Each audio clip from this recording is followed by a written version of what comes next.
তো আজকে আমরা যেটা শুরু করতে চলেছি সেটা হচ্ছে 17 জুলাই 2023 এসএসসি সিজিএল 2023 টিয়ার 1 পেপার থেকে যে গুরুত্বপূর্ণ অঙ্কের প্রশ্নগুলো আছে সেগুলোর সলিউশন।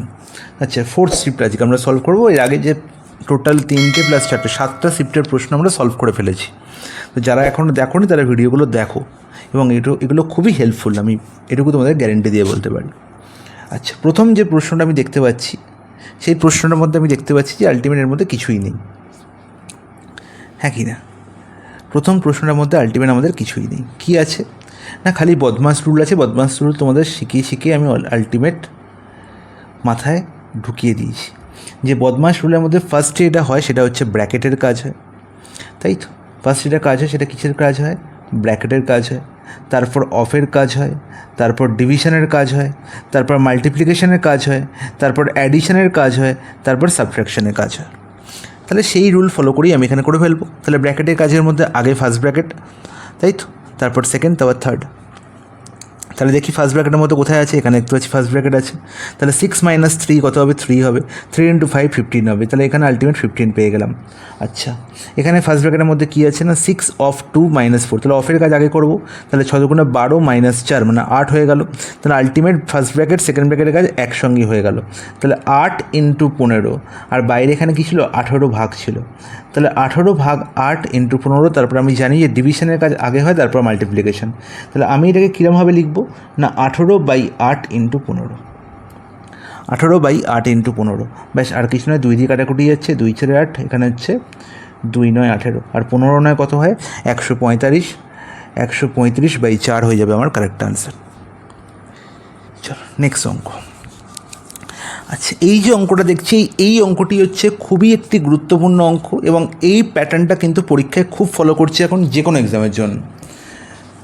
এক সেকেন্ড একটু হোল্ড করো।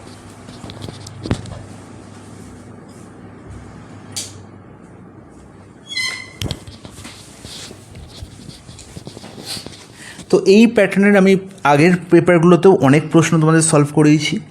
তো আমি কি ভাববো না, আমার যেটা মেন উদ্দেশ্য থাকবে সেটা হচ্ছে man into days is equal two total work, এই মোটিভ নিয়ে আমাদের এগোতে হবে।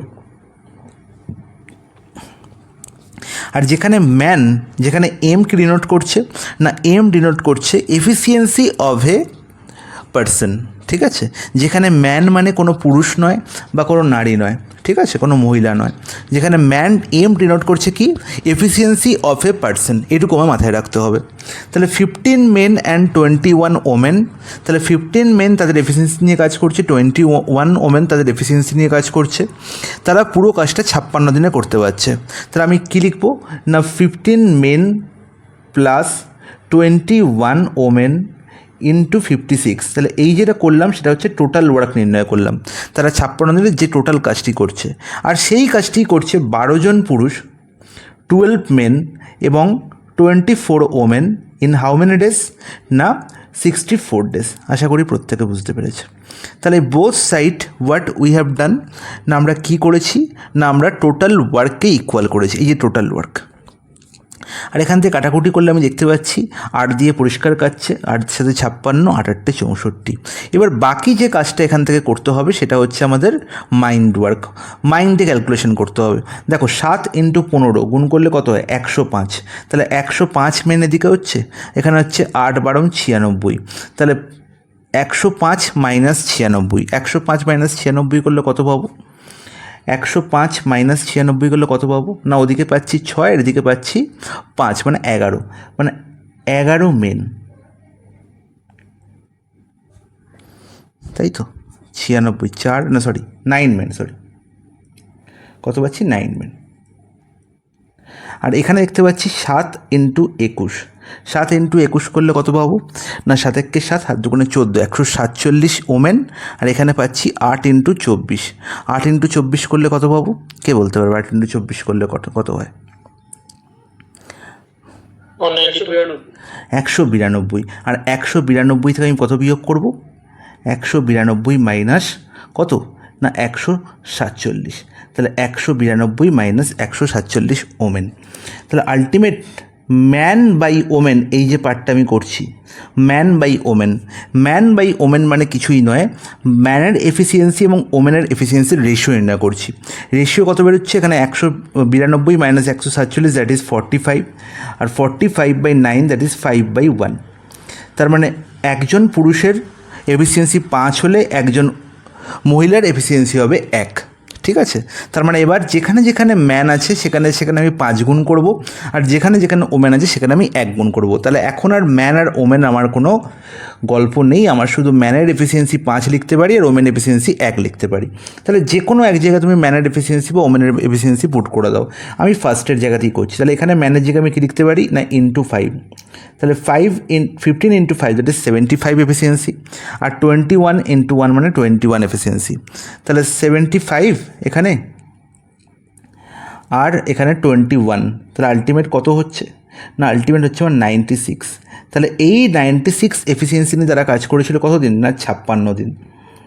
তাহলে এটা ছিল আমার টোটাল ওয়ার্ক। আর সেই কাজটা এখন কতদিনকে করতে হবে, in how many days can the same job be done by 18 men and 24 women.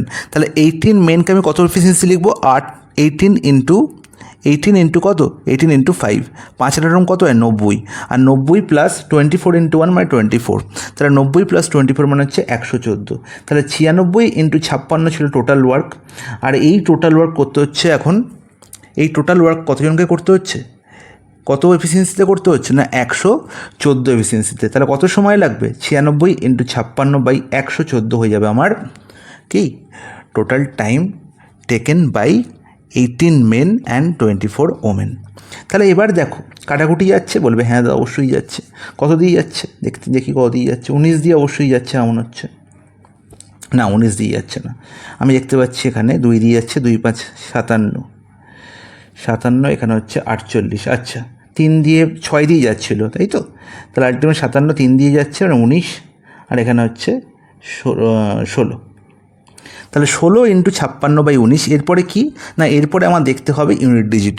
কারণ কি এখানে দেখো ভগ্নাংশের প্রত্যেকটা পার্টের ওপরে কি আলাদা আলাদা সংখ্যা আছে, লবে আলাদা আলাদা সংখ্যা আছে, তাই আমি ইউনিট ডিজিট দিয়ে কাজ করলেই হয়ে যাবে। আলটিমেট ওপরে কত হবে, 6 6 36, উপরের ইউনিট ডিজিট হবে 6, লবের ইউনিট ডিজিট হবে 6, তাহলে 6/19। আলটিমেট আমায় কী করতে হবে না, লবের ইউনিট ডিজিটকে কত আনতে হবে, 6 আনতে হবে। দেখো 9-এর সাথে আমি লাস্ট ডি অপশানতে দেখছি 7 9 63, ইউনিট ডিজিট কত 3, 3 + 3 যোগ করলে 6, তার মানে এই অ্যান্সার হতে পারে, এই অ্যান্সার হতে পারে। এখানে দেখো 9 7 63 সব জায়গায় দেখো কিন্তু 3ই হচ্ছে, 3 + 6 এখানে করলে 9, এখানে দেখতে পাচ্ছি 3 + 5 করলে কত 8, আর এখানে 3 + 9 করলে কত 12 মানে 2, তার মানে এরা কোনোটাই আমার আনসার হতে পারে না, একমাত্র অপশান ডি হবে কারেক্ট আনসার। বলো প্রত্যেকে বুঝতে পেরেছো, কারোর কোনো ডাউট থাকলে আমি বলতে পারো। স্যার ইউনিট ডিজিটের কনসেপ্টটা একটু বলুন একটু। ইউনিট ডিজিটের কনসেপ্টটা আগে বলবো তাই তো, হ্যাঁ দেখো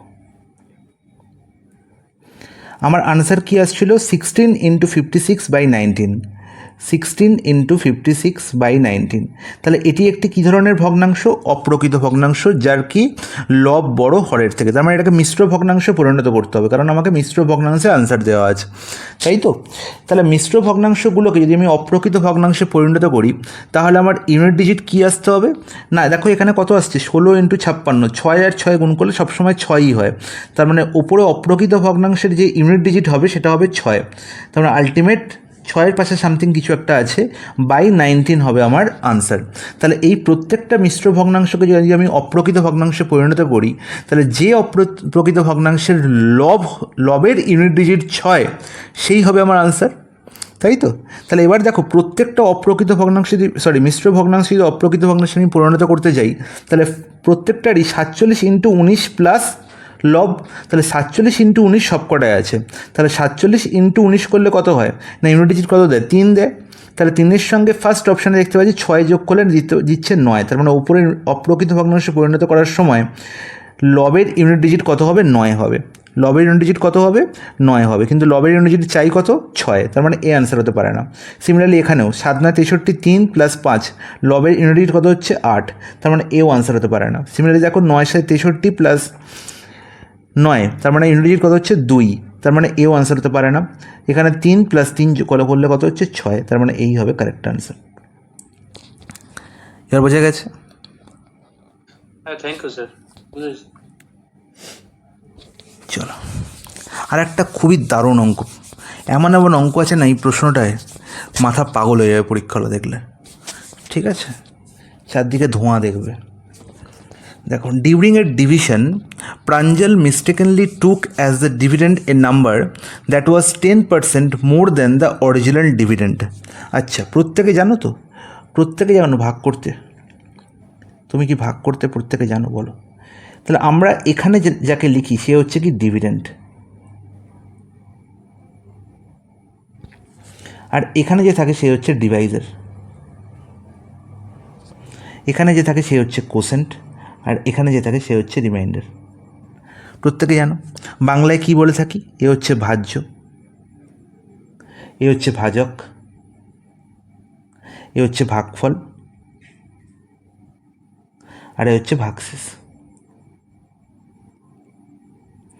তো আমরা সবাই জানি কি না, ভাজ্য ইজিক্যাল টু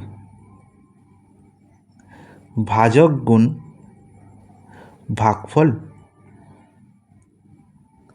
যোগ ভাগশেষ। ইজ নট ইট? প্রত্যেকে জানো যে dividend is equal two Deviser into quotient, dividend is equal two Deviser into quotient plus reminder. প্রত্যেকে জানো এটা। এই কনসেপ্টের উপর বেস করেই এই প্রশ্নটি দেওয়া হয়েছে। ঠিক আছে, এবার দেখো প্রশ্নে কি বলা হয়েছে, খুব ভালো করে শুনবে। বলেছে প্রাঞ্জল কি করছে? ভাগ করছে। তো ভাগ করার সময় সে কি করছে? অ্যাকচুয়াল যে ডিভিডেন্ড, অ্যাকচুয়াল যে ভাজ্য, তার থেকে 10% বেশি ভাজ্য নিয়ে ফেলেছে, এবং অ্যাকচুয়াল যে ডিভাইজার, অ্যাকচুয়াল যে ভাজক, তার থেকে 20% বেশি সে ভাজক নিয়ে ফেলেছে। ঠিক আছে, আর বলা হয়েছে যে correct quotient of the original division problem was 25। তার মানে অ্যাকচুয়াল যে ভাগটা ছিল তার কোসেন্ট ছিল কত? 25। তার কোসেন্ট কত ছিল? 25 ছিল। এখানটা মুছছি। অ্যাকচুয়াল যে ভাগটা ছিল, অ্যাকচুয়াল যে ভাগ, সেই ভাগের কোসেন্ট ছিল কত? 25, এবং রিমাইন্ডার ছিল 0, তাহলে যে ভাগ সে করেছে, প্রাঞ্জল যে ভাগ করেছে, যেখানে সে রং বা ভুল কোসেন্ট বা ভুল ডিভাইজার বা ভুল ডিভিডেন্ড নিয়েছে, তার মধ্যে প্রাঞ্জলের নেওয়া কোসেন্টের মান কত সেটা নির্ণয় করতে হবে। ঠিক আছে, প্রাঞ্জলের নেওয়া কোসেন্টের মান কত? What was the quotient that Pranjal obtained? Okay, বোঝা গেল? তাহলে প্রাঞ্জলের নেওয়া কোসেন্টের ভ্যালু আমার নির্ণয় করতে হবে। অরিজিনাল কোসেন্টের ভ্যালু বলা আছে 25, অরিজিনাল রিমাইন্ডার বলা আছে 0। এবার তোমায় এটা করতে হবে। পৃথিবীর যত রকমের ক্যালকুলেশন দেখবে সবাই কিন্তু এই পদ্ধতিতে করবে, এই কনসেপ্ট, যে কনসেপ্ট আমি তোমাদের বলেছি যে ভাজ্য ইজিক্যাল টু ভাজক ইন্টু ভাগফল প্লাস ভাগশেষ। আমি এরকম করব না, কারণ আমি সরকারি চাকরির পরীক্ষা দিচ্ছি। আমি কি করব? আমার বলা আছে কি এখানে কোসেন্ট 25, কত বলা আছে? কোসেন্ট 25, এবং রিমাইন্ডার কত? 0। তাহলে আমাকে যদি এখানে যে কোনো একটা নাম্বার ধরে নিই, এমন কোনো নাম্বার যেখানে আমি সংখ্যাটাকে কোনো একটা কিছু দিয়ে ভাগ করলে 25 আমার থাকবে ভাগফল এবং 0 থাকবে আমার ভাগশেষ। তুমি বলবে দাদা আপনি ধরে নিন, যেহেতু এখানে 25 আছে আপনি এখানে 100 ধরে নিন। তাহলে 100 ধরলে আমার কি হবে না 4 হবে ভাজ্য। যদি আমি ভাজ্যকে 100 ধরে নিই, ভাজ্যকে কত ধরবো? 100। তাহলে আমি কি বলবো না ভাজক কত হবে? ভাজক কত হবে না 4 হবে। বলবে হ্যাঁ একদম ঠিক। তাহলে তুমি এখান থেকে কি পাচ্ছ না অ্যাকচুয়াল ভাজক যদি 4 হয়, অ্যাকচুয়াল ভাজ্য হবে 100, তার মানে অ্যাকচুয়াল ডিভাইসার যদি 4 হয়, অ্যাকচুয়াল ডিভিডেন্ড হবে 100, তখন অ্যাকচুয়াল কোশেন্ট 5 এবং রিমাইন্ডার 0। এবার তুমি বলতে পারো দাদা আমি তো এখানে 1000ও লিখতে পারতাম, আমি তো এখানে 25ও লিখতে পারতাম। আমি বলবো হ্যাঁ, যা খুশি ধরে আনসার করতে পারো, কোনো এফেক্ট পড়বে না। ঠিক আছে, কোনো এফেক্ট পড়বে না। দেখো তাহলে এখানে আলটিমেট আমি 100 ধরেছি, তুমি 1000 লিখতে পারো, কোনো অসুবিধা নেই। 0 এক্সট্রা দিলে কোনো অসুবিধা হবে না। এবার কি বলেছিল না, Pranjal mistakenly took as the dividend a number that was 10% more than the original dividend. তার মানে কি, 1000 যদি আমার অ্যাকচুয়াল ডিভিডেন্ড হয় বা ভাজ্য হয়, তার থেকে 10% বেশি ডিভিডেন্ড আমি নিয়েছিলাম। তাহলে 1000-এর 10% মানে কত বলবো? 1000-এর থেকে 10% বেশি মানে কত না, 10% মানে 1/10, আর 1000-এর ওপর 1/10 মানে 100 বেশি নিয়েছিলাম। তার মানে এখন যে ডিভিডেন্ড সে হবে কত? 1100। এখন ভাজ্য কত হলো? 1100। আশা করি প্রত্যেকে বুঝতে পেরেছে। বলবে হ্যাঁ একদম ঠিক, কোনো অসুবিধা নেই, বুঝতে পেরেছি। বোঝা গেছে প্রত্যেকের? হ্যাঁ স্যার। এবার দেখো, হ্যাঁ স্যার। এবার আমায় বলেছে যে যে ভাজক ছিল সেই ভাজক কি হয়েছে না 25% বেশি নিয়েছি। আমি কী করেছি? ডিভাইজার 25% বেশি নিয়েছি। আর 25%-এর ফ্র্যাকশন ভ্যালু কত? 1/4। আশা করি প্রত্যেকে জানে। তাহলে 4-এর ওপর 1 বেশি, তার মানে 5-এর 4 গুণ নিয়েছি, তাই তো? তাহলে 40-এর 5-এর 4 গুণ মানে কত? 40-এর 5-এর 4 গুণ মানে হচ্ছে কত না 50। তার মানে আলটিমেট যার ভ্যালু ছিল 40, আমি নিলাম 50। ঠিক আছে, এবার আমার প্রশ্নে কি বলেছে আর একবার প্রশ্ন পড়ি। What was the question that Pranjal obtained assuming his calculation had no error? Assuming his calculation had no error, calculation had no error এর মানে হচ্ছে ভাগশেষ দু জায়গাতেই 0 হবে। ভাগশেষ দু জায়গাতেই কী হবে? 0 হবে। ক্যালকুলেশন আমাকে ঠিক করা মানে কি, ভাগশেষ দু জায়গাতেই আমি 0 করেছি। ঠিক আছে, তাহলে এবার বলো এখানে কোশ্চেন কত হচ্ছে না 50 আর 1100কে যদি আমি 50 দিয়ে ভাগ করি তাহলে কোশ্চেন কত পাবো? তুমি বলবে 22 পাবো দাদা, 22 পাবো। তার মানে আনসার কত হবে? Option D. অপশান ডি হয়ে যাবে কারেক্ট আনসার। বলো প্রত্যেকে বুঝতে পেরেছো? কারোর কোনো ডাউট থাকলে আমি বলতে পারো। ক্লিয়ার? হ্যাঁ স্যার ক্লিয়ার। এই প্রশ্নটা পরীক্ষা হলে না পুরো মানে চোখ দিয়ে জল ফল বেরিয়ে একসাকাণ্ড হয়ে যাবে। প্রশ্নটা মানে বুঝতে, কিন্তু প্রশ্নের মধ্যে কিছুই নেই। নেক্সট প্রশ্ন, if the selling price of an article is doubled. কেউ কিছু বলছো? হ্যাঁ স্যার বলছি কি, ভাজ্যটা কি সবসময় 100 বা 1000ই ধরবো? সেটা ডিপেন্ডিং অন আমার পার্সেন্টেজ কী বলা আছে তার উপর।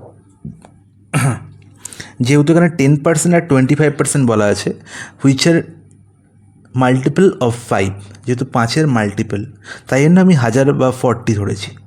ঠিক আছে, যদি এখানে অন্য কোনো পার্সেন্টেজ থাকতো, সাপোজ এখানে 9.1 থাকতো বা 16.2 থাকতো, তখন আমি তাদের মাল্টিপল ধরতাম। ঠিক আছে, is it clear? Thank you. Clear sir. Next প্রশ্ন, if the selling price of an article is doubled, selling price কী করা হয়েছে? ডাবল করা হয়েছে। Then the profit become 4 times, what was the original profit percentage? তো খুবই একটি দারুণ প্রশ্ন, XY ধরার কোনো প্রয়োজন নেই, খুব ভালো করে বুঝবে। দেখো কি বলা হয়েছে, সেলিং প্রাইস কী হয়েছে? ডবল হয়েছে। তার মানে SP1 is to SP2, SP1 is to SP2, মানে আগের যা SP ছিল এখন যে SP হয়েছে তাদের মধ্যে রেশিও বলা হয়েছে 1:2। এবং সেটা হওয়াতে যেটা হয়েছে সেটা হচ্ছে কি প্রফিট 4 গুণ হয়ে গেছে। তার মানে প্রিভিয়াস প্রফিট মানে প্রফিট 1 আর প্রফিট এখন যেটা হচ্ছে তাদের মধ্যে রেশিও হয়ে গেল কত? 1:4। বোঝা গেল? বলবে হ্যাঁ একদম ঠিক। তো এই ধরনের প্রশ্নে আমার যেটা মাথায় রাখতে হবে যে কমন কে, এই দুজনের মধ্যে কমন কে, যে কনস্ট্যান্ট যার ভ্যালু কখনো চেঞ্জ হতে পারে না, সে হচ্ছে কি CP, cost price. Cost price কিন্তু কী আছে? কনস্ট্যান্ট আছে। কস্ট প্রাইসের মধ্যে কিন্তু প্রবলেম, কোনো রকমের কোনো বাড়া বা কমা কিছু করা হয়নি। করা হয়েছে কি? করা হয়নি। তার মানে তুমি বলবে এই যে selling price 1 minus P1, SP1 minus P1 is equal to আমি কী জানি? Profit, cost price. Selling price থেকে প্রফিট বিয়োগ করলেই হয়তো আমি কস্ট প্রাইস পাই। বলবে হ্যাঁ। Similarly SP2 minus P2 is equal to cost price. এটুকু জিনিস বলো, সবাই বুঝতে পেরেছো? বলবে হ্যাঁ দাদা বুঝতে পেরেছি। তাহলে এবার দেখো, এখানে সেলিং প্রাইস, এখানে প্রফিট, তাহলে 1 - 1 0 হয়ে যাচ্ছে। এখানে দেখো 2 - 4 -2 সমান কি হচ্ছে? হচ্ছে না। তাহলে এদের সমান করতে হবে। কখন করব? কি করে করব? করতে পারবো তখনই যখন এই SP1 আর SP2-র মধ্যে গ্যাপ এবং P1 আর P2-র মধ্যে গ্যাপ ইকুয়াল হবে। বুঝতে পেরেছো সবাই? এবার দেখো, দেখো P1 আর P2-র মধ্যে গ্যাপ কত? P1 আর P2-র মধ্যে গ্যাপ কত? তুমি বলবে 3। আর SP1 আর SP2-এর মধ্যে গ্যাপ কত? তুমি বলবে 1। তাহলে 1 আর 3কে সমান করবো কী করে? এদের এলসিএম করে। এদের এলসিএম কত? 3। তাহলে আমি 1কে 3 বানালেই আমার হয়ে যাবে। তাহলে 1কে যদি 3 বানাই, 3 দিয়ে গুণ করতে হবে। তাহলে রেশিওর প্রত্যেকটা টার্মকে যদি 3 দিয়ে গুণ করি, তাহলে আলটিমেট রেশিওগুলো কী হয়ে গেল? না 3:6 হয়ে গেল। এবার দেখো, যে SP1 ছিল 3, সেটা এখন হয়ে গেছে 6। তাহলে প্রফিট কত হয়েছে? 1 থেকে 4 হয়েছে। তাহলে এবার দেখো SP1 মাইনাস প্রফিট 1 করলে কত পাবো? 3 - 1 2। খুব ভালো করে বুঝবে, খুব ভালো করে বুঝবে এই জায়গাটা, দারুণ ইম্পর্ট্যান্ট জায়গা এটা কিন্তু। SP1 মাইনাস P1 করলে কত পাচ্ছি? না 3 - 1 2 পাচ্ছি। 3 - 1 করলে কত পাচ্ছি? 2 পাচ্ছি। Similarly SP2 minus P2, SP2 minus P2 করলে কত পাচ্ছি? 2 পাচ্ছি। তাহলে বোথ সাইড আমার কি হলো? বোথ সাইডে সিপি সমান হলো। বোথ সাইডে সিপি সমান হলো। বলবে হ্যাঁ একদম ঠিক, সিপি সমান হয়ে গেছে। তাহলে আমার নির্ণয় করতে হবে কি? What was the original profit percentage. তাহলে অরিজিনাল প্রফিট পার্সেন্টেজ মানে কি? অরিজিনাল প্রফিট পার্সেন্টেজ হচ্ছে P1। অরিজিনাল প্রফিট পার্সেন্টেজ কত? P1। তাহলে আমি কি পেয়ে গেছি? না আমার সিপি পেয়ে গেছি 2, প্রফিট হয়েছিল 1, তার মানে 2-এ 1 2-এ 1 প্রফিট। তাহলে পার্সেন্টেজ অফ প্রফিট পার্সেন্টেজ কত হবে? 1/2 × 100। আর 1/2 মানে বাচ্চা বাচ্চা ছেলেরাও বলতে পারবে 50% প্রফিট হয়েছে দাদা, 50%। বলো, এনি ডাউট?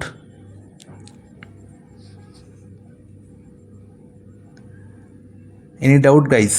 প্রফিটটা একটু বলবে, প্রফিট পার্সেন্টটা একটু বলবে। প্রফিট পার্সেন্টেজ আবার বলবো? কেন বলবো? আমার এখানে স্যার নেটওয়ার্কের ভীষণ প্রবলেম হচ্ছে, কতটা কেটে গেছে বুঝতে পারেন। আচ্ছা, আমি এখানে কি দেখতে পাচ্ছি? না profit, original profit percentage. Original profit আমি কি করে পাবো? না SP1 মাইনাস P1 করে। এই যে এই পার্টটি হচ্ছে আমার অরিজিনাল প্রফিট, আর এটা হচ্ছে 4 গুণ প্রফিট। ঠিক আছে, এটা হচ্ছে P1 আর এটি হচ্ছে P2, যেখানে আমার 4 গুণ হয়েছে প্রফিট। তাহলে আমাকে P1 পার্সেন্টেজ আমার বের করতে হবে, profit percentage, original profit percentage. তাহলে SP1 কত দেখতে পাচ্ছি এখন? 3। প্রফিট এখন আগে কত হয়েছিল? না 1। তাহলে 3 থেকে 1 বিয়োগ করলে আমি কত পাবো? 2 পাবো। আর এখান থেকে দেখো 6 থেকে 4 বিয়োগ করে 2 পাচ্ছি। তার মানে সিপি ইন বোথ কেস আমি সমান করে দিয়েছি। তার মানে সিপির ওপরই প্রফিট হয়। তাহলে অরিজিনাল প্রফিট ছিল 3, এখন হয়েছে 4। অরিজিনাল প্রফিট আগে ছিল 1, এখন সেটা 4 হয়েছে। তাহলে অরিজিনাল প্রফিট যদি 1 থাকে, সেটা কার ওপর হয়েছে? না অরিজিনাল সিপির ওপরই হয়েছে। তাহলে 1 2 করলে কত হয়? কত পার্সেন্টেজ হয়? না 50% হয়। Is it clear? Okay sir, next person, বারবার থ্যাংক ইউ বলতে হবে না। A person standing at a distance look at a building having a height of 1000 metres. খুব ভালো কথা। তাহলে একজন মানুষ কি করছে? একটা বিল্ডিংকে দেখছে। ঠিক আছে, কিছুটা দূরত্ব দাঁড়িয়ে আছে বিল্ডিংয়ের থেকে। বিল্ডিংটির হাইট বলা হয়েছে 1000 মিটার। তাহলে হাইট অ্যান্ড ডিস্টেন্সের কোশ্চেন সেটা খুব ভালো করে বুঝবে, প্রশ্নের মধ্যে কিন্তু কিছুই নেই। ঠিক আছে, এখানে ধরো মানুষটি দাঁড়িয়ে আছে। ঠিক আছে, এখানে ধরো মানুষটি দাঁড়িয়ে আছে, যে পার্সন সে দাঁড়িয়ে আছে, এটা P ফর পার্সন। সে দেখছে বিল্ডিংটাকে, এটাই হচ্ছে আমাদের বিল্ডিং। ঠিক আছে, তাহলে বিল্ডিংয়ের সে কী দেখছে? না বিল্ডিংয়ের হাইট দেখছে। তার মানে অবভিয়াসলি তার চোখ আছে বিল্ডিংয়ের চূড়ার দিকে। ঠিক আছে, বিল্ডিংয়ের একদম ছাদের দিকে বলতে পারি। তাহলে angle between the top of the building and the ground is 30 degree. তার মানে হচ্ছে এই কোণটির ভ্যালু বলা হয়েছে কত? 30 ডিগ্রি। এবার নির্ণয় করতে হবে at what approximate distance is the person standing away from the building. তার মানে পার্সনের থেকে বিল্ডিংয়ের যে বেস তার ডিস্টেন্স আমাকে নির্ণয় করতে হবে, তার ডিস্টেন্স আমাকে নির্ণয় করতে হবে, যেখানে বিল্ডিংয়ের হাইট বলা হয়েছে কত 1000 কি না 1000 মিটার। তাহলে আমি সবসময় জানি যে যদি একটি এখানে ট্যান 30 ডিগ্রি দিয়েও আমি আনসার করতে পারি, কিন্তু আমি করব না। খুব ভালো করে মনে রাখবে একটি কথা, সেটি হচ্ছে কোনো একটি রাইট অ্যাঙ্গেল ট্রায়াঙ্গেলের বেস যদি 30 ডিগ্রি হয়, তার মানে এই কোণটি 60 ডিগ্রি অবশ্যই হবে, এবং 30 ডিগ্রির অপোজিট সাইডের লেন্থ এবং 60 ডিগ্রির অপোজিট সাইডের লেন্থের মধ্যে রেশিও হবে 1:3, 1:3। তার মানে 30 ডিগ্রির অপোজিটের সাইড মানে যেটি পারপেন্ডিকুলার, তার লেন্থ যদি আমি বলি এক্স হবে, তাহলে 60 ডিগ্রির অপোজিটের যে সাইডটি আছে তার লেন্থ হবে x√3, এবং সিমিলারলি 90 ডিগ্রির অপোজিটের যে সাইডটি আছে তার মানে হাইপোটেনিউস, তার লেন্থ হবে 2x। এবং সেই জন্য আমরা বলে থাকি 30, 60, 90 দিয়ে যে রাইট অ্যাঙ্গেল ট্রায়াঙ্গেল তৈরি হচ্ছে তাদের সাইডের রেশিও কী হবে না 1:√3:2, 1:√3:2। খুবই কাজের একটি কনসেপ্ট, এবং এই কনসেপ্টের উপর বেস করে পৃথিবীর অর্ধেক হাইট অ্যান্ড ডিস্টেন্সের অঙ্ক হয়ে যায়। Is it clear? বলবে হ্যাঁ, একদম ক্লিয়ার। তাহলে 30 ডিগ্রির অপোজিটে যে সাইড আছে তার √3 গুণ হচ্ছে কি 60 ডিগ্রির অপোজিট সাইডটির লেন্থ। যদি এই রাইট অ্যাঙ্গেল ট্রায়াঙ্গেলের এই কোণটি 30 ডিগ্রি হয়, তার মানে অবভিয়াসলি এই কোণটি হবে 60 ডিগ্রি, আর 30 ডিগ্রির অপোজিটে যে সাইড আছে সেটি হচ্ছে 1000 মিটার। তার মানে তার √3 গুণ হবে কি না 60 ডিগ্রির অপোজিটের সাইডটি। তার মানে আলটিমেট বেসের লেন্থ কত হবে না 1000 × √3 মিটার। নির্ণয় করতে হবে কি না approximate distance is the person standing away from the building, এবং সেটিই সেই ডিস্টেন্স যেটি আমি 1000√3 মিটার দিয়ে ডিনোট করছি। আর √3 ভ্যালু সবাই জানে কত না 1.732 অ্যাপ্রক্স ভ্যালু। তাহলে 1000 × 1.732 মানে কত হবে না 1732 অ্যাপ্রক্সিমেটলি এত মিটার ডিস্টেন্সে মানুষটি দাঁড়িয়ে আছে বিল্ডিং থেকে। আশা করি প্রত্যেকে বুঝতে পেরেছে, কারোর কোনো ডাউট নেই। নেক্সট প্রশ্ন, আরও একটি খুবই ইম্পর্ট্যান্ট প্রশ্ন, দারুণ ইম্পর্ট্যান্ট কনসেপ্ট, খুব ভালো করে বুঝবে। বলছে A can do 20% of a job in 7 days and B can do 25% of the job in 7 days। খুব ভালো করে, এই দুই জায়গাতে কিন্তু দেখো ডেজ কিন্তু সেম, 7 days। আচ্ছা, তোমরা আমাকে বলো 20% যদি 7 দিনে শেষ করে এ, 20% যদি 7 দিনে শেষ করে এ, তাহলে এ পুরো কাজটি কত দিনে শেষ করো? তুমি বলবে 35 days। কী করে 35 days? আমরা সবাই জানি যে 20% মানে হচ্ছে কি না 5 ভাগের 1 ভাগ। তাহলে 1 ভাগ শেষ করছে 7 দিনে, তাহলে 5 ভাগ শেষ করবে কত দিনে না 5 গুণ দিনে, তাই তো? বা অন্যরকমভাবে বলতে পারি 20% যদি শেষ করে সে 7 দিনে, পুরো কাজ কত হবে না 100%। তাহলে 100% কত দিনে শেষ করবে না 5 গুণ হচ্ছে, এখানে পার্সেন্টেজ কত হচ্ছে 5 গুণ হচ্ছে, তাহলে টাইমও 5 গুণ লাগবে। যদি ওয়ার্ক 5 গুণ হয় টাইমও 5 গুণ লাগবে। তাহলে কতদিনে শেষ করছে এ পুরো কাজটি না 35 days। বলবে হ্যাঁ দা একদম ঠিক। সিমিলারলি বি 25% করছে কতদিনে না 7 দিনে। তাহলে বি পুরো কাজটি কতদিনে করবে? 25%কে 4 গুণ করলে তবে 100% হয়, তাহলে টাইমও 4 গুণ লাগবে, মানে 28 days। তাহলে এদের এলসিএম করলে আমি কী পাবো? Total work. তাহলে 35 আর 28-এর এলসিএম কত? 140। 35 আর 28-এর এলসিএম কত? 140। Is it clear guys? বলবে হ্যাঁ একদম ক্লিয়ার, কোনো অসুবিধা নেই। তাহলে 140 টোটাল ওয়ার্ক হয়, তাহলে 35 ডেজে এ শেষ করছে। তাহলে আলটিমেট এর এফিসিয়েন্সি কত না 140/35, দ্যাট ইজ 4। আর 140/28 করলে কত হচ্ছে না 5। তাহলে বি এর এফিসিয়েন্সি কত পেয়ে গেলাম? 5। Is it clear? এটুকু সবার পরিষ্কার? বলবে হ্যাঁ দাদা পরিষ্কার। এবার কি বলা হয়েছে প্রশ্নে না how much of the job can they complete in 7 days if they work together. তাহলে 7 দিনে তারা কত পার্সেন্টেজ কাজ করবে? পার্সেন্টেজ আমার নির্ণয় করতে হবে। আচ্ছা, আমি দেখতে পাচ্ছি 4 + 5 9 ইউনিট ওয়ার্ক হয় একদিনে, তাই তো?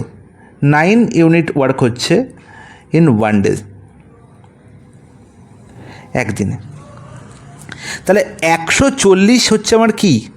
140 হচ্ছে আমার টোটাল ওয়ার্ক। আর এই টোটাল ওয়ার্ক আমি কি বলতে পারি? 100% ওয়ার্ক, তাই তো? তাহলে 140 যদি আমার 100%-এর সঙ্গে ইকুয়াল হয়, তাহলে একদিনে হচ্ছে 9 ইউনিট ওয়ার্ক। আমাকে নির্ণয় করতে হবে কত দিনে, না 7 দিনে কত ইউনিট ওয়ার্ক হবে। তার মানে 7 ডেজে কত ইউনিট ওয়ার্ক হবে তুমি বলবে, তাহলে একদিনে হচ্ছে 9 ইউনিট, তাহলে 7 দিনে হবে 63 ইউনিট, 63 ইউনিট। আর 140 যদি 100% হয়, তাহলে 63 কত পার্সেন্ট হবে, না 100/140 ইন্টু 63। হ্যাঁ কি না, বলবে হ্যাঁ একদম ঠিক, কোনো অসুবিধা নেই। তার মানে 7 দিয়ে কাটাকুটি যাচ্ছে, এখানে 9 আর এখানে 2 5 10, তার মানে 45% কাজ হবে আমার। 7 দিনে কত পার্সেন্ট কাজ হবে, কত পার্সেন্ট কাজ হবে, 45% কাজ হবে। Is it clear guys? হ্যাঁ স্যার। এবার দেখো আমি বলবো, চুপচাপ বসবে, কোনো কথা বলবে না। এবার আমি দেখো বলবো, তুমি এত কিছু কাজ করলে এগুলো হচ্ছে তোমাদের কনসেপচুয়াল। এবার তুমি কনসেপ্ট বোঝো, তুমি পার্সেন্টেজ বোঝো, তুমি সব কিছু বোঝো, তাহলে কেন এত কিছু করবো। আমি বলছি 20% কাজ হচ্ছে 7 দিনে, তাহলে একদিনে যত পার্সেন্ট কাজ হয় সেটাই তার এফিসিয়েন্সি। তাহলে 20%/7, তার মানে 20/7% কাজ একদিনে হচ্ছে, বলবে হ্যাঁ একদম ঠিক। সিমিলারলি এটা এ করছে, তাহলে এর এফিসিয়েন্সি পেয়ে গেলাম 20/7। সিমিলারলি বি কত করছে না 25%/7, তার মানে 25/7 করছে কে, বি। Is it clear? তার মানে 20/7 প্লাস 25/7, তাহলে 45/7% কাজ হচ্ছে আমার একদিনে, যদি তারা একসঙ্গে কাজ করে, যদি তারা একসঙ্গে কাজ করে। এটুকু পরিষ্কার সবার, বলবে হ্যাঁ দেখ খুব পরিষ্কার। তাহলে 45/7% কাজ একদিনে হচ্ছে ওই তারা একসঙ্গে কাজ করে।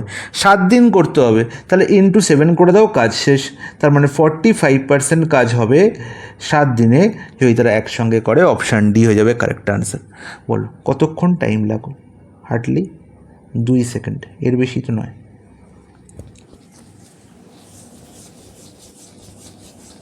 Clear guys?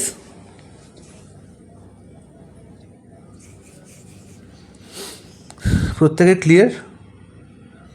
হ্যাঁ স্যার। নেক্সট প্রশ্ন, what is the value of x/y if x - 5y by x + 5y is equal to 7/13? দেখো এই যে প্রশ্নটি দেখতে পাচ্ছি খুব একটি দারুণ ইম্পর্ট্যান্ট প্রশ্ন, এবং এই ধরনের প্রশ্ন খুব কমই দেখা যায় এখন পরীক্ষায়। তাহলে এখানে যে কনসেপ্ট লুকিয়ে আছে বাবা, সেটি হচ্ছে যোগ ভাগ কনসেপ্ট, ঠিক আছে, বা যাকে ইংলিশে বলে থাকি কম্পোনেন্ডো ডিভিডেন্ডো, ঠিক আছে, কম্পোনেন্ডো ডিভিডেন্ডো। তাহলে হোয়াট ইজ কম্পোনেন্ডো ডিভিডেন্ডো? যদি আমাকে বলা থাকে x/y is equal two a/b, তাহলে এখানে যদি কম্পোনেন্ডো ডিভিডেন্ডো অ্যাপ্লাই করতে হয়, সেটা আমি কী লিখব না x + y by x - y is equal to a + b by a - b। এটা হচ্ছে কম্পোনেন্ডো ডিভিডেন্ডো, সবাই আশা করি মাথায় রাখবে। তাহলে কম্পোনেন্ডো ডিভিডেন্ডো তো আমায় কী করতে হয় না লব প্লাস হর বাই লব minus Har is equal to same লব প্লাস হর বাই লব মাইনাস হর। এখানেও যে কাজ পারফর্ম করব আমার এখানেও কিন্তু সেই কাজ করতে হবে, তবেই কিন্তু আমার কী থাকবে, দুদিকে ব্যালেন্স থাকবে, রেশিওর ভ্যালু চেঞ্জ হয়ে যাবে না। Is it clear? বলবে হ্যাঁ একদম পরিষ্কার, কোনো অসুবিধা নেই। এবং এই কনসেপ্টেও বেশ করেই আমাকে অঙ্কটা করতে হবে, খুব ভালো করে বুঝবে। দেখো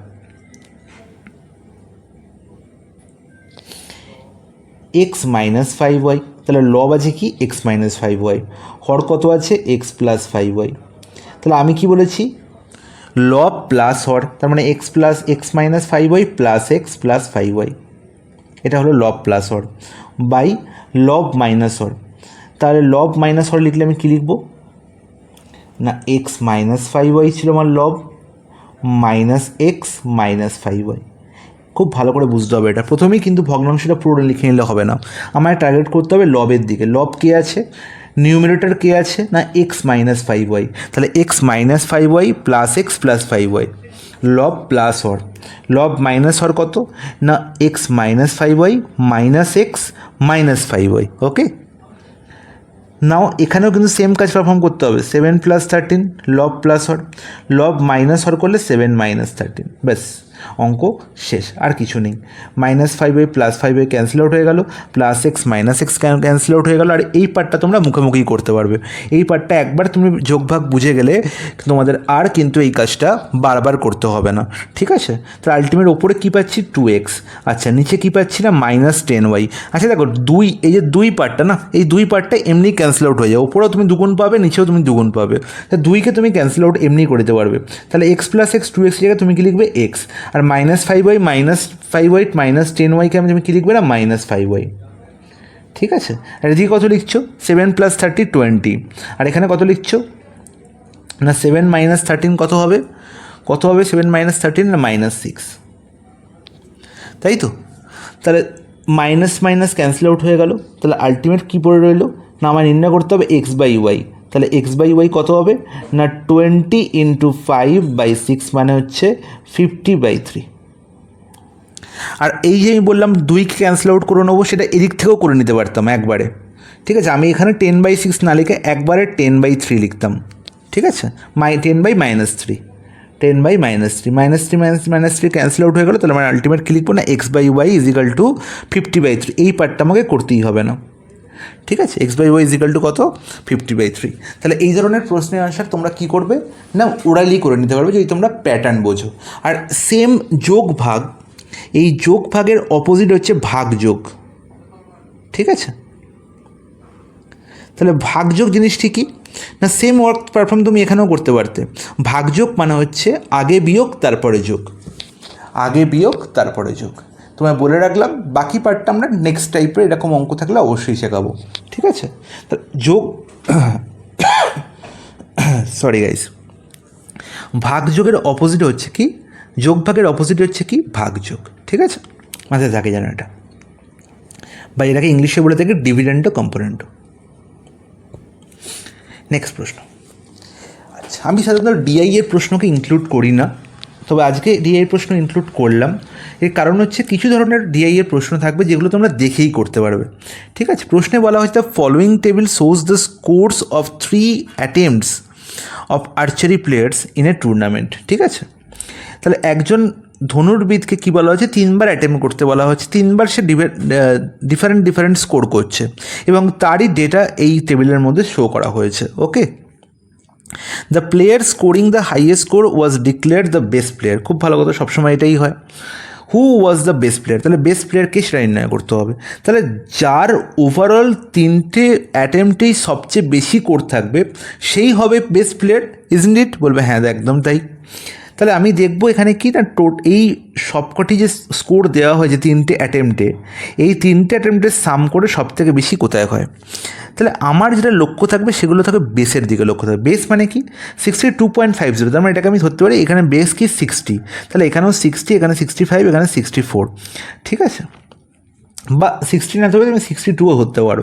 তাহলে 62, 65, 64, তার মানে গ্রেটার দ্যান 60 আগে কোনো ভ্যালু আছে কি দেখে নিই। দেখো গ্রেটার দ্যান 60 আমি ভ্যালু দেখতে পাচ্ছি 70 আছে, তাহলে 3টেতেই 70 থাকবে যে পার্টে, সে অবভিয়াসলি বাকিদের থেকে বড় হবে। তার মানে দেখো 3টেতেই 70 আছে, 3টে অ্যাটেম্পটেই 70 আছে একমাত্র সেরিনা আর প্রীতির, বাকি কারণ নেই। তাহলে বাকিদের আমি প্রথমেই অ্যাট এ গ্লান্স আমি অমিট করে দিলাম, অ্যাট এ গ্লান্স 3জনকে অমিট করে দিলাম। তাহলে সেরিনার প্রীতির মধ্যে যে সবথেকে বেশি সেই হচ্ছে হাইয়েস্ট স্কোর করেছে, সেই হচ্ছে বেস্ট প্লেয়ার। তাহলে 73 দেখতে পাচ্ছি এখানে, 73.81, 72.50, 74.20, এবং প্রত্যেকটা যদি অ্যাটেম্পটের সঙ্গে তুলনা করো সেরিনার প্রীতি, দেখো এখানেও কি প্রীতি বেশি আছে, এখানেও দেখো প্রীতি বেশি আছে, আর এখানেও দেখো প্রীতি বেশি আছে। তাহলে অবভিয়াসলি সেরিনার থেকে প্রীতি বেশি স্কোর করেছে, তার মানে প্রীতি ইজ দ্য বেস্ট প্লেয়ার। প্রত্যেকে বুঝতে পেরেছে? হ্যাঁ বুঝতে পেরেছি। নেক্সট প্রশ্ন, if x plus x is equal two x plus 1/x is equal two 10, what is the value of x⁴ plus 1/x⁴? তো আচ্ছা তোমরা আমাকে বলো, যারা অ্যালজেব্রার ক্লাস করছো এখন আমার কাছে, তারা তো এই প্রশ্নটার আনসার দেখেই করে ফেলবে। তারা কি বলবে যে দাদা x প্লাস 1/x এর ভ্যালু দেওয়া আছে, x প্লাস 1/x এর ভ্যালু যদি থাকে p, 9602, দেখেছো? এক্স প্লাস ওয়ান বাই এক্সের ভ্যালু যদি পি থাকে তাহলে আমরা কি বলবো না x square plus one by x স্কোয়ারের ভ্যালু কত না p square minus two, p square minus two. আর পি স্কোয়ার মাইনাস টুকে যদি কে ধরে নিই তাহলে আমি বলবো যে x to the power four plus one by x to the power ফোরের ভ্যালু কত হবে না কে স্কোয়ার মাইনাস টু। তার মানে সবসময় আমি যেটা দেখছি সেটা হচ্ছে কি পাওয়ার টু। ঠিক আছে, পাওয়ার টুতে কনসেপ্ট হচ্ছে খুব দারুণ একটি কনসেপ্ট, খুবই দারুণ কনসেপ্ট। 2 থেকে 4 হবে, 4 থেকে 8 হবে, 8 থেকে 16 হবে, কনসেপ্ট একই থাকবে যদি এক্স প্লাস ওয়ান বাই এক্সের ভ্যালু দেওয়া থাকে। ঠিক আছে, তাহলে এখানে এক্স প্লাস ওয়ান বাই এক্সের ভ্যালু দেওয়া আছে 10, তাহলে x square plus one by x স্কোয়ারের ভ্যালু কত হবে 10 স্কোয়ার মাইনাস 2, তার মানে 100 মাইনাস 2, কে এর ভ্যালু কত হয়ে গেল 98। তার মানে obviously x to the power four plus one by x to the power ফোরের ভ্যালু কত হবে না 98 square minus two, 98 square minus two. আমি বলবো 98 স্কোয়ার কোনো দরকার নেই, যেহেতু এখানে পুরো 4টে অপশানে ইউনিট ডিজিট আলাদা আলাদা, তাহলে ইউনিট ডিজিট দিয়েই আমার কাজ হয়ে যাবে। 8 স্কোয়ার করলে ইউনিট ডিজিট কত পাবো 4, 4 থেকে 2 বিয়োগ করলে পড়ে থাকবে 2, তার মানে ইউনিট ডিজিট হবে আমার আনসার হবে কি না যার ইউনিট ডিজিট 2, তাহলে একমাত্র ইউনিট ডিজিট 2 আমি দেখতে পাচ্ছি অপশান বিতে, 9602 হয়ে যাবে correct answer. Is it clear guys? আর প্রত্যেকের মনে রাখা দরকার যে 98 স্কোয়ার হয় 9604, তাই তো? হ্যাঁ কি না গাইস? স্যার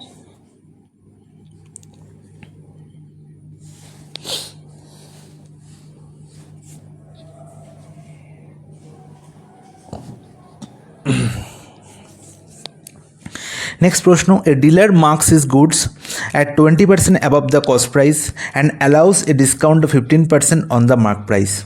তাহলে ডিলার কী করলো না 20% অ্যাবভ করে তার মার্ক প্রাইস ফিক্স করলো।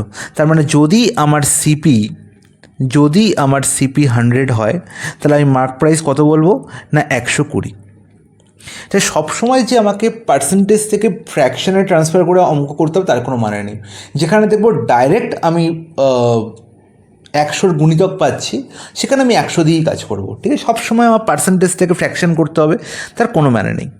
এবার কি বলা হয়েছে অ্যালাউ এ ডিসকাউন্ট অফ 15%। আর আমরা জানি যে 15%-এর ফ্র্যাকশন ভ্যালু কত না 3 20।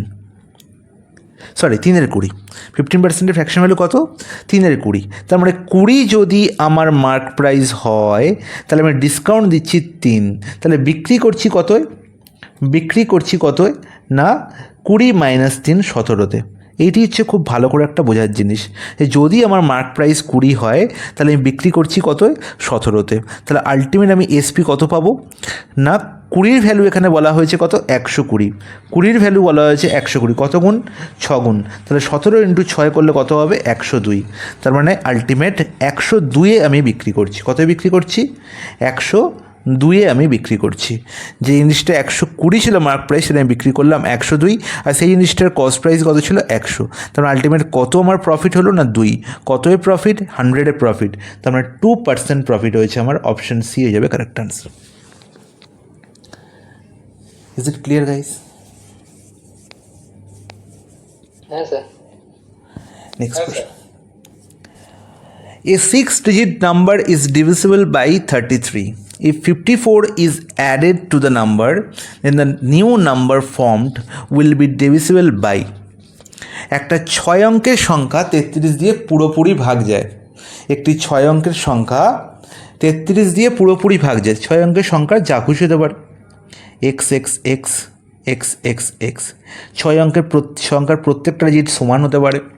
ঠিক আছে, বা x y z x y z এরকম হতে পারে, যা খুশি হতে পারে, সেটা আমার কিছু বলা যায়নি। বলেছে এই সংখ্যাটা 33 দিয়ে পুরোপুরি ভাগ যাবে, 33 দিয়ে পুরোপুরি ভাগ যাবে। তাহলে এর সঙ্গে 54 যোগ করলে সেই সংখ্যাটি পুরোপুরি কী দিয়ে ভাগ যাবে, সেই সংখ্যাটি পুরোপুরি কী দিয়ে ভাগ যাবে সেটা নির্ণয় করতে বলা হয়েছে। তুমি বলবে দাদা আনসার হবে 3 দিয়ে ভাগ যাবে, এর আনসার হবে 3 দিয়ে ভাগ যাবে। কেন ভাগ যাবে, কেন ভাগ যাবে দেখো, যদি আমি বলি 12, এই সংখ্যাটি 6 দিয়ে পুরোপুরি ভাগ যায়।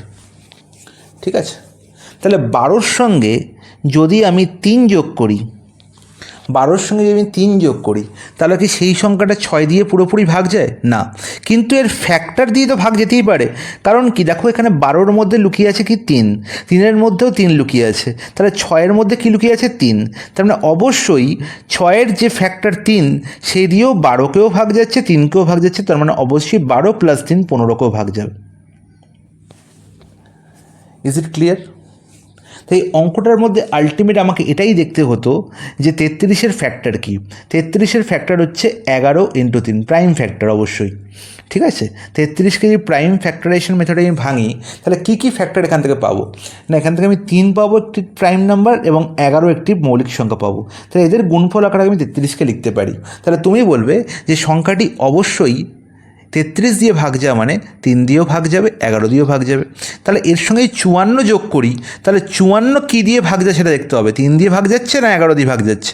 3 দিয়ে 54 পুরোপুরি ভাগ যাচ্ছে, তার মানে অবশ্যই এই 6 অঙ্কের সংখ্যা প্লাস 54 যে সংখ্যাটি দেবে সে 3 দিয়েও পুরোপুরি ভাগ যাবে। তার আনসার কী হবে? 3 হবে কারেক্ট আনসার। তাহলে এই ধরনের প্রশ্নটা আমার লক্ষ্য করতে হবে, যে দিকে আমাকে তাকাতে হবে, সেটি হচ্ছে যে আমি কাকে অ্যাড করছি। ঠিক আছে, আর প্রথমে যাকে দিয়ে ভাগ করছিলাম তার মধ্যে প্রাইম ফ্যাক্টর কি লুকিয়ে আছে বলো। Is it clear? Any doubt? বলবে না কোনো ডাউট নেই। A sector of a circle of radius 10 cm is formed at 60° angle at the center. খুব ভালো কথা। What will be its area? তাহলে সেক্টরের কনসেপ্ট আমি প্রত্যেকটা ক্লাসে বুঝিয়েছি, প্রত্যেকটা ক্লাসে তোমাদের সেক্টরের ওপর আমি কাজ করিয়েছি, এবং লাস্ট আমি যে ভিডিওটি পোস্ট করেছিলাম সেখানেও সেক্টরের ওপর পুরোপুরি কনসেপ্ট বুঝিয়েছি। সেক্টরের পেরিমিটার কী হয়, সেক্টরের এরিয়া কী হয়, সেক্টরের তোমার লেন্থ কী হয়, সব কিছু বলেছি, তাই তো? হ্যাঁ কি না? আর সেক্টর কোথা থেকে ফর্ম হয় না আর্থ থেকে। সেক্টর কোথা থেকে ফর্ম হয় না আর্থ থেকে। আর সেক্টর কার উপর কনসেপ্ট বেস? বাস্তবে সেক্টরের সঙ্গে কার মিল আছে না ডোমিনোসের পিৎজার। ডোমিনোস বললে হবে না, তাহলে আবার ডোমিনোসের ব্র্যান্ড অ্যাম্বাসাডার আমাকে এসে বলবে যে বাকিটা কী দোষ করেছে। ঠিক আছে, তাহলে পিৎজার আলটিমেট পিৎজার যে স্লাইস সেগুলো হচ্ছে একটা সেক্টর। তোমরা যখন পিৎজা অর্ডার করবে দেখবে তোমাদের যখন বাড়িতে ডেলিভারি হয়েছে যেগুলো পিস পিস করে দেওয়া থাকে, তার মানে তোমাদের আগেই সেক্টরে ভাগ করে দেয়। ঠিক আছে, সেক্টর মানে কি? আলটিমেট যদি আমি সার্কেলের পেরিমিটারের ওপর দুটো পয়েন্ট মার্ক করি, একটি এ এবং একটি বি, এই এ বি যে পার্টটা, এই এ বিকে বলা হয় আর্ক। ঠিক আছে, এবার এ পয়েন্ট এবং বি পয়েন্টের সঙ্গে যদি সার্কেলের সেন্টারকে যোগ করে দিই তাহলে এই যে পার্টটা পাই, এই যে শেডেড পোর্শন, এই পোর্শনটাকে আমরা কী বলে থাকি? সেক্টর। ঠিক আছে, যেখানে ও এ এবং O B both are radius of the circle, যারা দুজনেই কি সার্কেলের রেডিয়াস। এবার আমার নির্ণয় করতে হবে, আর মনে রাখবো কি, এই যে এ ও বি অ্যাঙ্গেলটি তৈরি হয়েছে, এই এ ও বি অ্যাঙ্গেলটি হচ্ছে কি, এই এ ও বি অ্যাঙ্গেলটির ভ্যালু বলা হয়েছে 60°। এই এ ও বি অ্যাঙ্গেলটির ভ্যালু কত বলা হয়েছে? 60°। তাহলে what will be the area? আমাকে এরিয়া নির্ণয় করতে হবে। আমরা সবাই জানি যে সেক্টরের এরিয়ার ফর্মুলা হচ্ছে area of sector. Area of sector is equal to pi r square theta by 360°। ঠিক আছে, পাই আর স্কোয়ার আমি মনে রাখবো কী করে? মনে রাখার জন্য একটা দারুণ একটা ওষুধ বলে দিই। পাই আর স্কোয়ার আমি জানি এরিয়ার অফ দ্য সার্কেলের এরিয়া ফর্মুলা কিনা পাই আর স্কোয়ার। ঠিক আছে, এই থিটা অ্যাঙ্গেল তৈরি করেছে হচ্ছে এই 60°কে আমি থিটা ধরেছি। ঠিক আছে, তাহলে থিটা অ্যাঙ্গেল তৈরি করেছে কি এ ও বি অ্যাঙ্গেলটি। আর পুরো সার্কেল মানে কত ডিগ্রি? 360°।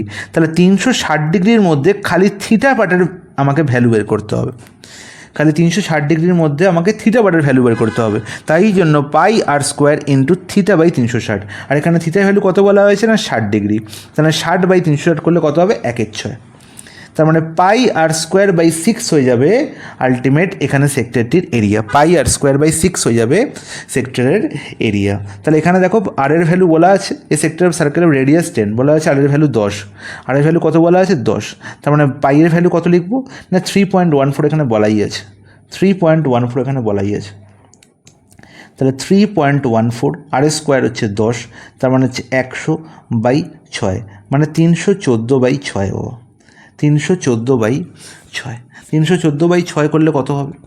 আমি এখানে দেখতে পাচ্ছি 50 300 মানে 52.33 হবে, এর বেশি হবে না। Is it clear guys? Any doubt?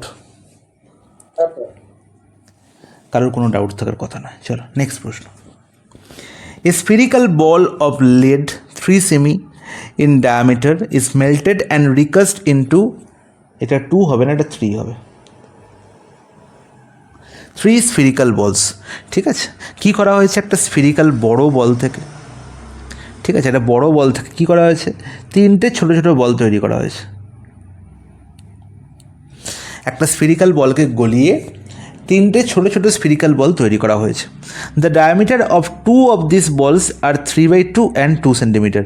আচ্ছা, এই প্রথমটার ডায়ামিটার বলা আছে 3/2, তাহলে এর রেডিয়াস কত হবে? 3/4। আমি রেডিয়াস লিখছি। তাহলে এর রেডিয়াস কত বলা আছে? 2, তার মানে রেডিয়াস কত লিখতে পারি? 1। এর রেডিয়াস আমি জানি না, আমি এই রেডিয়াসকে R1 লিখলাম, ঠিক আছে, বা RE লিখতে পারি। আমি এখান থেকে আরকে অমিট করে নিলাম, তাহলে বেকার R1 লিখতে হবে না। তাহলে রেডিয়াস কত লিখলাম? না, R। আর এই বড় যে লেডটি, তার ডায়ামিটার বলা ছিল 3, তাহলে এর রেডিয়াস কত হবে? না, রেডিয়াস হচ্ছে 3/2। তাহলে বড় গোলকটির রেডিয়াস বলা হয়েছে 3/2, আর এই বড় থেকে গলিয়ে যে 3টে ছোট গোলক তৈরি করা হয়েছে তার মধ্যে প্রথমটির রেডিয়াস বলা হলো 3/4, সেকেন্ডটির রেডিয়াস পেলাম 1, আর থার্ডটির রেডিয়াস আমাকে নির্ণয় করতে হবে। খুব ভালো করে মনে রাখবো, খুব ভালো করে একটা সুন্দরভাবে একটা কথা বলছি, খুব সুন্দরভাবে মনে রাখবে।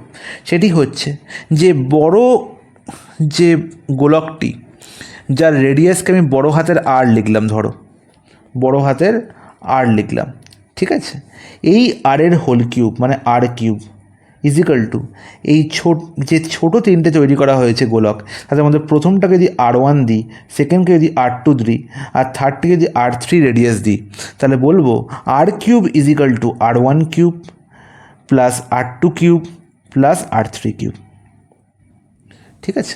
এই ফর্মুলাটি চোখ বন্ধ করে মনে রাখবে, তাহলে জীবনেও কোনো হবে না, প্রবলেম হবে না, ঠিক আছে, জীবনে কোনো প্রবলেম হবে না। এ বলবে দাদা এলো কোথা থেকে? আপনি যদি সুন্দর করে দুম করে বলে দিলেন এলো কোথা থেকে, আপনি কারণ ফারণ কিছু বললেন না, একটা বলে দিলেন আমি মনে রাখতে পারবো? এমনি এত কিছু বাজারে ঘুরছে, তারপর আবার একটা মাথার ওপর চাপিয়ে দিলেন বোঝা। আশ্চর্য মানুষ আপনি। তাহলে আমরা কি জানি না, স্ফেরিক্যাল যে কোনো জিনিসের যদি আমাকে কী নির্ণয় করতে হয় না, ভলিউম নির্ণয় করতে হয়, তার ভলিউমের ফর্মুলা কি না 4/3 পাই R³, তাই তো? 4/3 পাই R³ হয়ে যায় একটি স্ফিয়ার বা গোলকের কি আয়তন বা ভলিউম। তাহলে এই বড় গোলক থেকেই ছোটো ছোটো টুকরো 3টে গোলক তৈরি করা হয়েছে, তার মানে বড় গোলকটির যা ভলিউম এই ছোটো 3টের ভলিউমের যোগফলের সঙ্গে সমান হবে। তাই প্রত্যেকটা ছোট গোলকের ভলিউম যদি নির্ণয় করি, প্রথমটির ভলিউম কত হবে? 4/3 পাই ছোটো হাতের R1 এর হোল কিউব। তার পরেরটির ভলিউম কত হবে? 4/3 পাই R2 এর হোল কিউব। তার পরেরটির ভলিউম কত হবে? 4/3 পাই R3 এর হোল কিউব। ইজ নট ইট? বলবে হ্যাঁ তাই তো। তাহলে যখনই 4/3 পাই বড় হাতের R³ ইজিক্যাল টু 4/3 পাই ছোট হাতের R1 এর হোল কিউব, 4/3 পাই R2 এর হোল কিউব, 4/3 পাই R3 হোল কিউব, সাম লিখবো, তখন কি দেখতে পাবো? 4/3 পাই সবার থেকে কমন চলে গেছে, যেটা হচ্ছে কনস্ট্যান্ট পার্ট। তাই কনস্ট্যান্ট পার্ট নিয়ে আমাদের কথা বলে কোনো লাভ নেই, এদের কী করে দাও? ক্যান্সেল আউট করে দাও, ক্যান্সেল আউট করে দাও। তখন আলটিমেট বড় হাতের R³ is equal two R1³ plus R2³ plus R3³, ঠিক আছে। WBCS মেন্সে এই কনসেপ্টেও বেশ অনেক রকমের প্রশ্ন এসছে, ঠিক আছে। WBCS মেন্স খুব চয়েস করে এই প্রশ্নটাকে, এবং সিজিএলে অনেকদিন পরে এই প্রশ্নটা দেখতে পেয়েছি আমি। খুব ভালো প্রশ্ন। কনসেপ্ট যদি একবার মাথায় ঢুকে যায় তাহলে তুমি ডাইরেক্ট লিখবে যে বড় যে গোলকটি তার রেডিয়াসের হোল কিউব ইজিক্যাল টু ছোটো ছোটো যে গোলক তৈরি হয়েছে তাদের রেডিয়াসের কিউবের সামের সঙ্গে সমান হবে। ওকে, ইজ ইট ক্লিয়ার? বলবে হ্যাঁ একদম পরিষ্কার, কোনো ডাউট নেই। তাহলে বড় হাতের R³ তাহলে বড় হাতের R এর ভ্যালু কত? 3/2, আর 3/2 এর হোল কিউব করলে কত হবে? 27/8। R1³ R1 এর ভ্যালু কত? না 3/4, আর 3/4 এর হোল কিউব করলে কত পাবো? না 27/64, প্লাস R2³ R2-র ভ্যালু কত ছিল? 1, তাহলে 1 এর কিউব করলে 1, আর এই R3 ভ্যালু তো আমাকে নির্ণয় করতে হবে। তাহলে R3-র হোল কিউব ইজিক্যাল টু কত হলো? R3-র হোল কিউব ইজিক্যাল টু কত হলো? R3-র হোল কিউব সমান কত হলো বলো? না 27/8 মাইনাস 27/4, -1, হ্যাঁ কি না? বলবে হ্যাঁ একদম ঠিক। আরে 27/8 -64, তাহলে 27/8 -27/64, এখান থেকেই 27 কমন নেবে, 27/8ও তুমি কমন নিতে পারো, আমি 27 কমন নিলাম। তাহলে ওপরে কী পড়ে রইলো না 64, 1/8 -1/64, তার মানে আলটিমেট কী হলো না 8 - 1/64 মানে 7/64,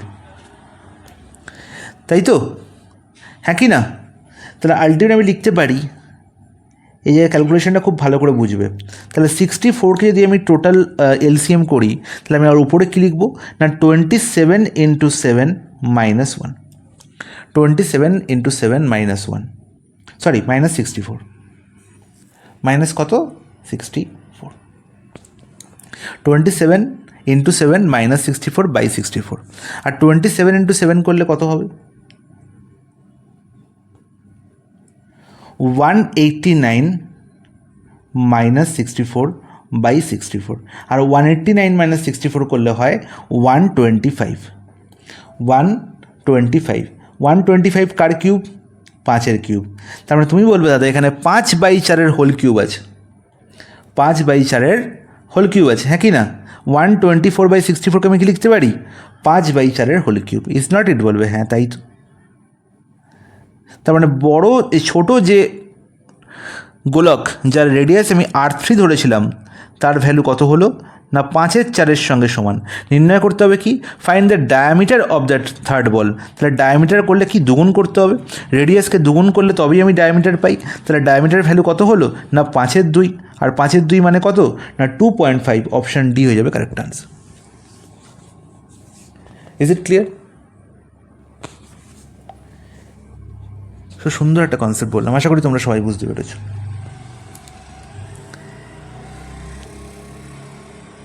গাইজ বলো বুঝতে পেরেছো কিনা? হ্যাঁ স্যার, হ্যাঁ sir. Thank you. A part of journey is covered in 37.5 minutes at 90 km/h and the remaining part is in 14 minutes at 80 km/h. The total distance of the journey is. তো এর থেকে সোজা প্রশ্ন আমার মনে হয় না হয় বলে। তাহলে বলা হয়েছে কি না কোনো একটা জার্নির কিছুটা অংশ, পার্ট অফ জার্নি, সেটা কী করা হয়েছে না 37.5 মিনিটসে 37.5 মিনিটে কী করা হয়েছে কমপ্লিট করা হয়েছে, যখন স্পিড ছিল 90 কিমি/আওয়ার। এবং নেক্সট পার্ট, বাকি পার্টটা রিমেনিং পার্ট 14 মিনিটে কমপ্লিট করা হয়েছে, যেখানে স্পিড ছিল 80 কিমি/আওয়ার। খুব ভালো কথা। আমাকে বার করতে হবে ডিস্টেন্স কত, টোটাল ডিস্টেন্স কত। তাহলে আমরা সবাই জানি যে D is equal two S1T1 plus S2T2, তাই তো। S1T1 প্লাস S2T2, S1T1 করলে ফার্স্ট পার্টের ডিস্টেন্স পেয়ে যাব, আর সেকেন্ড পার্টের ডিস্টেন্স S2 × T2 করলে পেয়ে যাব। তাহলে স্পিড 1 × টাইম 1, তাহলে স্পিড 1 কত 90 কিমি/আওয়ার, তাহলে 90 আমার নির্ণয় করতে হবে কি টোটাল ডিস্টেন্স ইন কিলোমিটার। তাহলে কিলোমিটারকে আমি কিলোমিটারে রাখবো, কিলোমিটার/আওয়ারকে মিটার/, সেকেন্ডে চেঞ্জ করার কোনো দরকার নেই। আমি 37.5 মিনিটকে কি লিখতে পারি 37.5 মিনিটকে আমি কি লিখতে পারি 90 × 37.5/60 প্লাস S2-র ভ্যালু কত না 80 কিমি/আওয়ার, তার মানে 80 × 14 মিনিটকে কি লিখতে পারি 14/60। Is it? বলবে হ্যাঁ একদম ঠিক, কোনো অসুবিধা নেই। এবার তোমরা এটা করতে পারো, কাটাকুটি করে দিতে পারো, কাটাকুটি করে আলটিমেট আনসার কত আসবে সেটাও তুমি লিখে দেবে। এখানে তোমরা ইউনিট ধরে আনসার করতে পারবে না, এখানে তোমরা ইউনিট ধরে আনসার করতে পারবে কি 6 × 2 = 12, 2 2 5 হচ্ছে 7, এখানে 7 আসছে, এখানে হচ্ছে তোমার 2 × 4 = 5 আসবে, 2 × 8 = 16, 6 × 8 = 1, এখানে 2 × 4 = 8, 9 একদম ইউনিট দিয়ে অঙ্ক করতে পারবে। ইউনিট দিয়ে ও সহজেই প্রশ্নটির আনসার নির্ণয় করতে পারবে। ঠিক আছে, এখানে আনসার হবে অপশান ডি। ঠিক আছে, অপশান ডি মানে 74 পূর্ণ 11/12 হয়ে যাবে কারেক্ট আনসার। বোঝা গেল? কোশ্চেন নাম্বার 16-এ বলা হয়েছে 20 students of a college went to a hotel, 19 of them spent ₹175 each. তাহলে 20 জন স্টুডেন্ট কী করেছে না হোটেলে খেতে গেছে। তাহলে এই নাম্বার অফ স্টুডেন্ট হচ্ছে, টোটাল নাম্বার অফ স্টুডেন্ট হচ্ছে 20। ঠিক আছে, এরা প্রত্যেকে খরচ করেছে আমি জানি না কত করে, আমি ধরলাম এরা প্রত্যেকে প্রত্যেকের খরচ, অ্যাভারেজ খরচ, প্রত্যেকে আমি ধরলাম খরচ করেছে পি ইউনিট করে, টোটাল প্রত্যেকে পি টাকা করে খরচ করেছে, খুব ভালো কথা। এবার দেখা গেল যে 20 জনের মধ্যে 19 জন স্টুডেন্ট প্রত্যেকে 175 টাকা করে দিয়েছে। তাহলে আমি বলতে পারি যে 20 জনের মধ্যে 19 জন স্টুডেন্টের গড় বা অ্যাভারেজ হচ্ছে কত, না 175 টাকা গড়ে খরচা করেছে, খুব ভালো কথা। 20তম স্টুডেন্ট বলেছে যে 19 টাকা বেশি খরচা করেছে টোটাল 20 জনের অ্যাভারেজ খরচ থেকে। তার মানে 20 জন আমি অ্যাভারেজ খরচ কত ধরেছিলাম, না পি টাকা বা পি ইউনিট। তাহলে 20তম স্টুডেন্ট, 20th স্টুডেন্ট কত টাকা খরচা করলো, না টোটাল 20 জনের যে অ্যাভারেজ তার থেকে 19 টাকা বেশি। তার মানে আমি বলবো পি প্লাস 19 খরচা করেছে সে, পি প্লাস 19 সে খরচা করেছে। তাহলে দেখো আমি যদি এখান থেকে টোটাল খরচ নির্ণয় করি তাহলে আমি পেয়ে যাব আলটিমেট কত খরচ হয়েছে। তাহলে 20 জন স্টুডেন্ট প্রত্যেকে পি ইউনিট খরচা করেছে বা পি রুপিস টাকা করে খরচা করেছে। তাহলে 20 জনের টোটাল ব্যয় কত, না 20 পি। তাহলে আমরা দেখতে পাচ্ছি তার মধ্যে 19 জন খরচা করেছে 175 টাকা করে। তার মানে 19 ইন্টু 175 হচ্ছে টোটাল খরচ কাদের, না 19 জনের টোটাল খরচ। আর 20তম স্টুডেন্টের খরচ কত, না পি প্লাস 19। তাহলে 19 জনের টোটাল খরচের সঙ্গে 20তম স্টুডেন্টের খরচ যোগ করলেই পেয়ে যাব 20 জনের টোটাল খরচ, এবং যেটার ভ্যালু হচ্ছে 20 পি। তাহলে দেখো 20 পি আর এই পি এদিকে গেলে কী হবে, মাইনাস হয়ে যাবে। তাহলে 20 পি মাইনাস পি করলে কত হবে, না 19 পি। আর 19 পি এর ভ্যালু হলো 19 ইন্টু 175 প্লাস 19। তার মানে আলটিমেট পি এর ভ্যালু কত হলো, না 19 আর 19 কী হবে দেখো, ক্যান্সেল আউট হয়ে যাবে, 19 কমন চলে যাবে। তার মানে আলটিমেট 175 প্লাস 1 পড়ে থাকবে হচ্ছে পি এর ভ্যালু, দ্যাট ইজ 176। তার মানে কী পেয়ে গেলাম, না 20 জন স্টুডেন্টের গড় খরচ আমি পেয়ে গেলাম 176। Find the total money spend by them. তাহলে যদি 20 জনের গড় 176 হয় তাহলে টোটাল কত তারা পে করেছিল, না 176 ইন্টু 20। 176 ইন্টু 2 গুণ করলে কত হয়, 176 ইন্টু 2 গুণ করলে হবে 352। তার মানে 3520 হয়ে যাবে কারেক্ট আনসার। অপশান সি হয়ে যাবে আমাদের কারেক্ট আনসার। বলছে money was lent on simple interest, after 12 years its simple interest becomes 3/5 of the money, 3/5 of the money, find the rate of interest. দেখো প্রশ্নের মধ্যে আলটিমেট কিছুই নেই, সিম্পল ইন্টারেস্টে টাকা রাখা হয়েছে, 12 বছর পরে কী হয়েছে, মানিটি কী হয়ে গেছে, 3/5 অফ দ্য মানি। তার মানে কি, যদি আমার 50 টাকা আমি ব্যাংকে রাখতাম, ঠিক আছে, সেখান থেকে আমি কত ইন্টারেস্ট পেতাম, না 30 ইন্টারেস্ট পেতাম, সেটাই তো বলা হয়েছে। সিম্পল ইন্টারেস্ট কত হয়েছে, বিকাম 3/5 অফ দ্য মানি। তার মানে 5 থেকে আমি ইন্টারেস্ট পেয়েছি 3, তার মানে 50 থেকে আমি ইন্টারেস্ট পেয়েছি 30। তার মানে 100 থেকে আমি কত ইন্টারেস্ট পেয়েছি, তুমি বলবে 60। Is it clear, is it clear guys, বলবে হ্যাঁ একদম ক্লিয়ার। তাহলে 100 থেকে 60 ইন্টারেস্ট পেয়েছি, এর মানে হচ্ছে কত, না 60% আমি সিম্পল ইন্টারেস্ট পেয়েছি, 60% সিম্পল ইন্টারেস্ট পেয়েছি। তার মানে এসআই পার্সেন্টেজের ভ্যালু কত, 60%। আর আমরা সবাই জানি যে এসআই পার্সেন্টেজ কী করে বের হয়, এসআই পার্সেন্টেজ কী করে বেরোয়, না rate of percentage into time করে, rate of percentage into time করে ইজ ইকুয়াল টু হচ্ছে এসআই পার্সেন্টেজ। যেখানে এসআই পার্সেন্টেজের ভ্যালু কত কথা বলা হয়েছে, না 60 বলা হয়েছে। আর পার্সেন্টেজের ভ্যালু আমাকে নির্ণয় করতে হবে, টাইম কত বলা হয়েছে 12। তার মানে আলটিমেট রেট অফ পার্সেন্টেজের ভ্যালু কত বেরোলো, না 5%। তার মানে 5% ইন্টারেস্ট হারে আমি টাকাটি ব্যাংকে রেখেছিলাম। Is it clear guys, any doubt?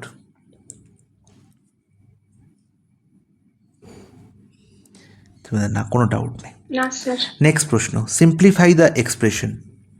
আচ্ছা, তোমরা যদি এখানে প্রত্যেকটা স্কোয়ার নির্ণয় করতে চাও তাহলে তুমি বলবো যে তোমার মাথায় কিচ্ছু নেই। আলটিমেট শুধু দেখো 3.35কে ধরো এ আর 1.25কে ধরো বি, আর এখানেও দেখো 3.35 দেখতে পাচ্ছ, এখানেও 1.25 দেখতে পাচ্ছ। তার মানে ultimate a square minus b square by a plus b অঙ্কে আছে।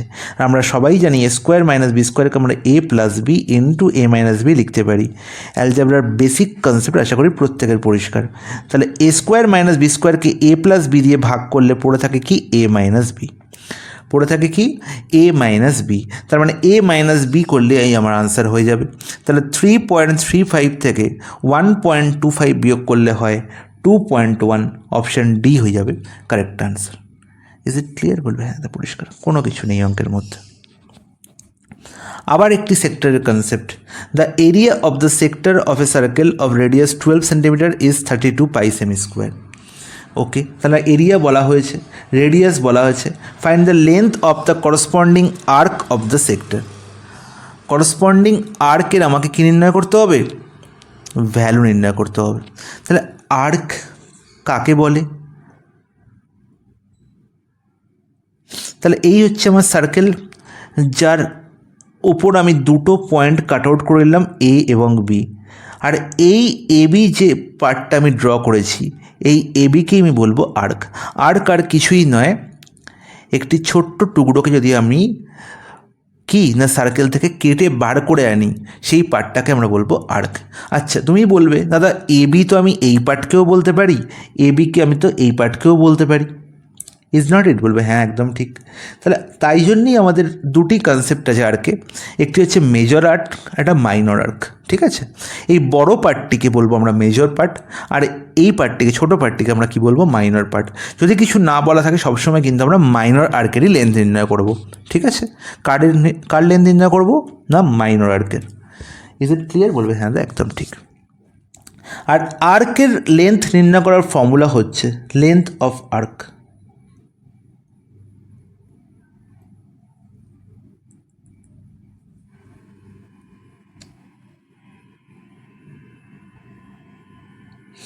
ইজিক্যাল টু, আমরা কি জানি? 2 পাই আর হচ্ছে 2 পাই আর কি? একটি সার্কেলের পরিধি, সার্কেলের পরিধির ফর্মুলা, সার্কেলের পরিধির লেন্থ নির্ণয় করার ফর্মুলা কি না 2 পাই আর। তাহলে 2 পাই আর যদি একটা সার্কেলের পরিধি হয়, আর সেই সার্কেল আমরা কি জানি না কেন্দ্রে 360 ডিগ্রি কোণ তৈরি করছে, আর এ বি আর্ক সেন্টার কত ডিগ্রি কোণ তৈরি করে? যদি ধরে নিই এখানে থিটা কোণ তৈরি হয়, তাহলে 360 ডিগ্রি কোণ তৈরি করতে গেলে আমার 2 পাই আর লেন্থ কভার করতে হয়।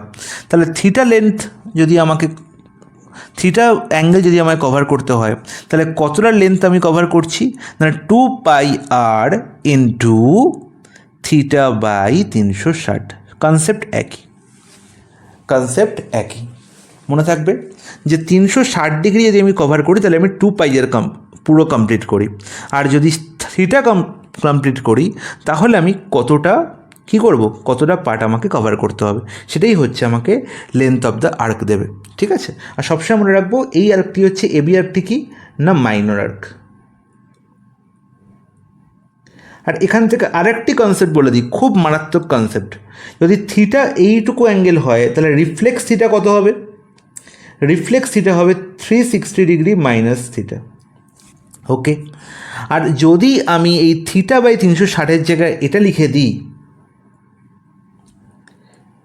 360 ডিগ্রি মাইনাস থিটা বাই 360, তাহলে এই যে ভ্যালুটি হয়ে যায়, এই ভ্যালুটি হয়ে যাবে মেজর আর্কের value, the length of major arc, major আর্কের length. Is it clear guys?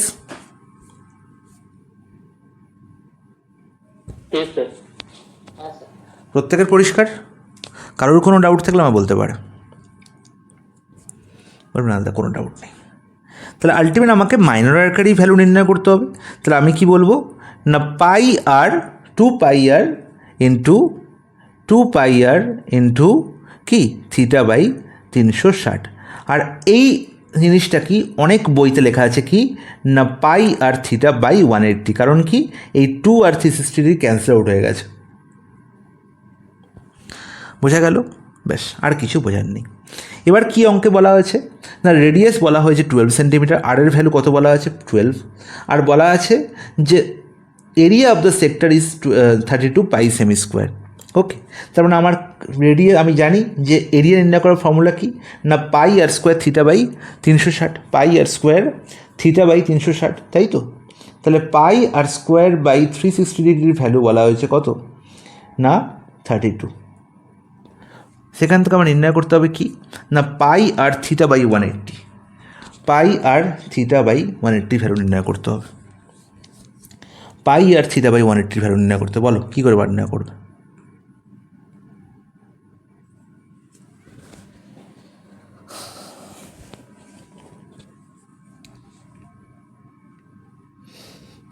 কি করে নির্ণয় করবে?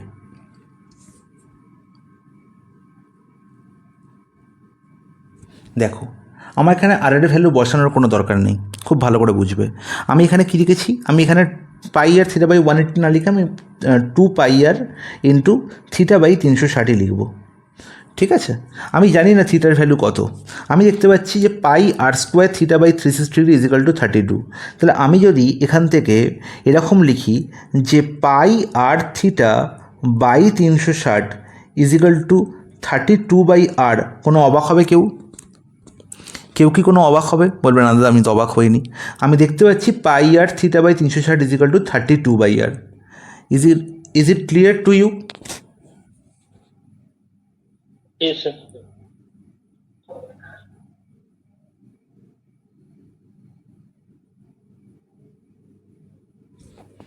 লেন্থ তো করসপন্ডিং আর পাই আর স্কোয়ার থিটা বলেছি কত, 32 বাই আর।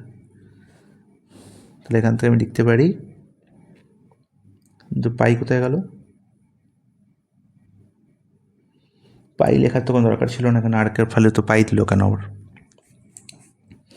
আচ্ছা, তাহলে আমি দেখতে পাচ্ছি pi r theta by 360 degree equal to 32 by r. তাহলে পাই আর থিটা বাই 360 এইটুকু পার্টের জায়গায় আমি কি লিখতে পারি? এইটুকু পার্টের জায়গায় আমি 32 বাই আর লিখতে পারি। তার মানে 64 বাই আর। আর এর ভ্যালু কত? 12। তাহলে 62 বাই 12 লিখতে পারি, কিন্তু পাইকে আবার রাখলো কেন? আমি ডাইরেক্ট ভ্যালু 32 পাই সেন্টিমিটার স্কয়ার লিখে দিয়েছে। ওকে ওকে ওকে, সরি, আমি পাইকে আমি সেটাই বলছি, পাই কোথা থেকে অমিট কেন হয়ে যাচ্ছে? তাহলে আমি এখান থেকে লিখতে পারি যে pi r theta by 360 equal to 32 pi. Yes, সেটাই আমি কিছুতেই করতে পারছি না। তাহলে ultimate pi r theta by 360 জায়গায় আমি কী লিখতে পারি না 32 পাই বাই আর। তার মানে পাই আর থিটা বাই 360 জায়গায় আমি কী লিখবো না 64 pi by r. R is equal to কত বলা আছে? 12 বলা আছে। ব্যাস, অঙ্ক শেষ। আর ইজিক্যাল টু কত? 12। তাহলে দেখো 4 ষোলো 64, 4 3 12, তাহলে 16 পাই বাই 3 আছে অপশান? অপশান আছে 16 pi by 3। Yes, option A is the correct answer. বোঝা গেল? আমি এখান থেকে কিন্তু আমি আর এর ভ্যালু নির্ণয় করবো না, সরি, বা পাইয়ের ভ্যালু নির্ণয় করবো না, দরকারই নেই। Is it clear guys? Yes, sir. Clear. হ্যাঁ স্যার, হ্যাঁ স্যার। নেক্সট প্রশ্ন, which of the following statement is incorrect? Radius is the longest chord of a circle. Radius is the longest chord of a circle. আমি জানি যে একটি সার্কেলের মধ্যে just সার্কেলের সার্কামফারেন্সের দুটো পয়েন্টকে কানেক্ট করবে যে লাইন, তাকেই আমি কর্ড বলতে পারি, তাই তো? আর লংগেস্ট কর্ড হচ্ছে সেই কর্ড যে যে সেন্টার দিয়ে পাস করবে, যে কর্ড সেন্টার দিয়ে পাস করবে। আর তারই আর একটা নাম হচ্ছে কি ডায়ামিটার, তাই তো? তার একটা কী নাম? ডায়ামিটার। হ্যাঁ কি না? বলবে হ্যাঁ, একদম ঠিক। তাহলে রেডিয়াস কি আমার লংগেস্ট কর্ড হলো? রেডিয়াস তো কর্ডই নয়, কর্ডের মেন সংজ্ঞা বা মেন ডেফিনেশনই হচ্ছে যে সার্কেলের সার্কামফারেন্স বা পরিধির ওপর দুটি পয়েন্টকে কানেক্ট করবে যে স্ট্রেট লাইন, সেই হচ্ছে কর্ড। তাহলে লংগেস্ট কর্ড হবে কে না সেই স্ট্রেট লাইন যে সেন্টার দিয়ে পাস করবে এবং সার্কেলের পরিধির ওপর দুটো পয়েন্টকেও কানেক্ট করবে। তাহলে সেই ধরনের স্ট্রেট লাইনকে আমরা কী বলে থাকি না ডায়ামিটার, নট রেডিয়াস। তাহলে প্রথম পয়েন্টটাই কী আছে? ইনকারেক্ট। এবং সেটাই হবে কারেক্ট আনসার। তাহলে ইনকারেক্ট হয়ে গেল কারেক্ট আনসার। বোঝা গেল? তাহলে বাকি কী দেওয়া আছে আমার দেখার দরকার নেই। নেক্সট পয়েন্ট, অঙ্ক। A can complete a work in 18 days while B can complete it in 12 days. B worked it for 4 days. How long will A take to finish the remaining work? তো এই প্রশ্নের এই ধরনের concept তোমাদের এখন জলভাত হয়ে গেছে। A করছে 18 দিনে, B করছে 12 দিনে, তাই তো? তাহলে 18 আর 12 এলসিএম হচ্ছে কত? 36 ইউনিট হচ্ছে টোটাল ওয়ার্ক, যেখানে এর এফিসিয়েন্সি হচ্ছে 2 আর বি এর এফিসিয়েন্সি হচ্ছে 3। বি কতদিন কাজ করেছে? 4 দিন, মানে 4 দিনে 12 ইউনিট কাজ হয়েছে। তাহলে রিমেনিং ওয়ার্ক কত? রিমেনিং ওয়ার্ক হচ্ছে 36 মাইনাস 12, আর 36 মাইনাস 12 করলে কত পাই? না 24, তাই তো? তাহলে রিমেনিং ওয়ার্ক হচ্ছে 24, আর সেই কাজটা করবে কে? এ করবে। তাহলে এ এফিসিয়েন্সি কত? 2। তাহলে রিমেনিং ওয়ার্ক বাই এফিসিয়েন্সি করলে আমি পেয়ে যাব কত টাইম লাগছে এর? না 12 দিন টাইম লাগছে এর পুরো কাজটি, বাকি কাজটি পুরোপুরি কমপ্লিট করতে। Next question. প্রশ্নে বলা হয়েছে racer A and racer B run a race of 18 kilometre on a circular track of length 800 metre. আচ্ছা, এই লাইনটির মধ্যে আমরা কী বুঝতে পারছি? না, একটি ট্র্যাক দেওয়া হয়েছে, সেটি সার্কুলার ট্র্যাক, এবং সার্কুলার ট্র্যাকটির পরিধি বলা হয়েছে, সার্কামফারেন্স বলা হয়েছে কত? 800 মিটার, এবং টোটাল যে ডিস্টেন্স তাদের কভার করতে হবে সেটি হচ্ছে 18 কিলোমিটার। তার মানে 800 মিটারের যে ট্র্যাকটিকে অনেকবার পাক খেতে হবে, অনেকগুলি রাউন্ড দিতে হবে, তবে আমরা 18 কিলোমিটার রেস কমপ্লিট করতে পারবো। বলবে হ্যাঁ দা, তাহলে ঠিক কতগুলো রাউন্ড দিতে হবে? তাহলে আমরা জানি 18 কিলোমিটার হচ্ছে টোটাল ডিস্টেন্স আমাদের কভার করতে হবে। একবার রাউন্ড দিলে আমি 800 মিটার কভার করি, তাহলে 18,000 মিটার বাই 800 করলে আমি পেয়ে যাবো যে আমার কতগুলো রাউন্ড দিতে হবে, কতগুলি রাউন্ড আমাকে কমপ্লিট করতে হবে ট্র্যাকটিকে। তাহলে 1800 বাই, তার মানে 1800/800 মানে হচ্ছে 180/8, তার মানে বলতে পারি 90/4 বা 45/2, 45/2, আর 45/2 হচ্ছে 22.5। তাহলে 22.5 বার আমাকে কী করতে হচ্ছে? রাউন্ড দিতে হচ্ছে। তাহলে 22.5 বার এও রাউন্ড দেবে, 22.5 বার বিও রাউন্ড দেবে। বলেছে বোথ কমপ্লিট 1 রাউন্ড ইন 200 সেকেন্ডে। তার মানে এ 200 সেকেন্ডে একটি রাউন্ড, মানে 800 মিটার কভার করছে, তাই তো? তাহলে 22.5 রাউন্ড দিতে এর কত সময় লাগছে? টাইম রিকোয়ার্ড ফর এর টাইম কত লাগছে? আমরা এটাকে এটি দিয়ে লিখব, এটি। তাহলে টাইম কত লাগছে এর? না 22.5 ইন্টু 200, আর 22.5 ইন্টু 200 করলে পাবো কত? না 22.5কে 2 গুণ করলে কত হবে? না 45, তাহলে 4500 সেকেন্ড লাগছে এর। সিমিলারলি বি এর টাইম কত লাগছে? না 250 সেকেন্ড লাগছে একটি পাক দিতে, তাহলে 22.5 ইন্টু 250। আচ্ছা, এটা আমাদের নির্ণয় করার কোনো দরকারই নেই। দেখো কেন। দেখো, বলেছে প্রথমে তারা 200 সেকেন্ডে এ কমপ্লিট করছে পুরো ট্র্যাকটি, আর 250 সেকেন্ডে বি কমপ্লিট করছে। তার মানে who's the faster? Obviously A faster, তাই তো? তাহলে তাদের ফার্স্ট টাইম তারা কখন মিট করবে আমরা কী জানি? না ফার্স্ট টাইম মিটিংয়ের কনসেপ্ট হচ্ছে না 200 আর 250 এলসিএম করলে পেয়ে যাবো যে ফার্স্ট টাইম তারা কখন মিট করবে। তাহলে কখন তারা ফার্স্ট মিট করছে? না এলসিএম অফ 250 অ্যান্ড 200 এত সেকেন্ড পরে। তাহলে 250 আর 200-এর এলসিএম কত হবে? 250 আর 200 এলসিএম হবে 1000। তাহলে 1000 সেকেন্ড পর তারা মিট করছে। তাহলে ফার্স্ট টাইম তারা মিট করলো 1000 সেকেন্ড পর, তাহলে এর পরের 1000 সেকেন্ডে তারা সেকেন্ড টাইম মিট করবে। আমার নির্ণয় করতে কী বলেছে? After how much time from the start will the faster person meet the slower person for the last time. Faster person কে? না ফার্স্টার পার্সন আমি জানি এ। তাহলে এ ঠিক লাস্ট কত টাইমে বি এর সঙ্গে মিট করবে? তাহলে প্রত্যেক 1000 সেকেন্ডে দেখতে পাচ্ছি এ বি এর সঙ্গে মিট করে।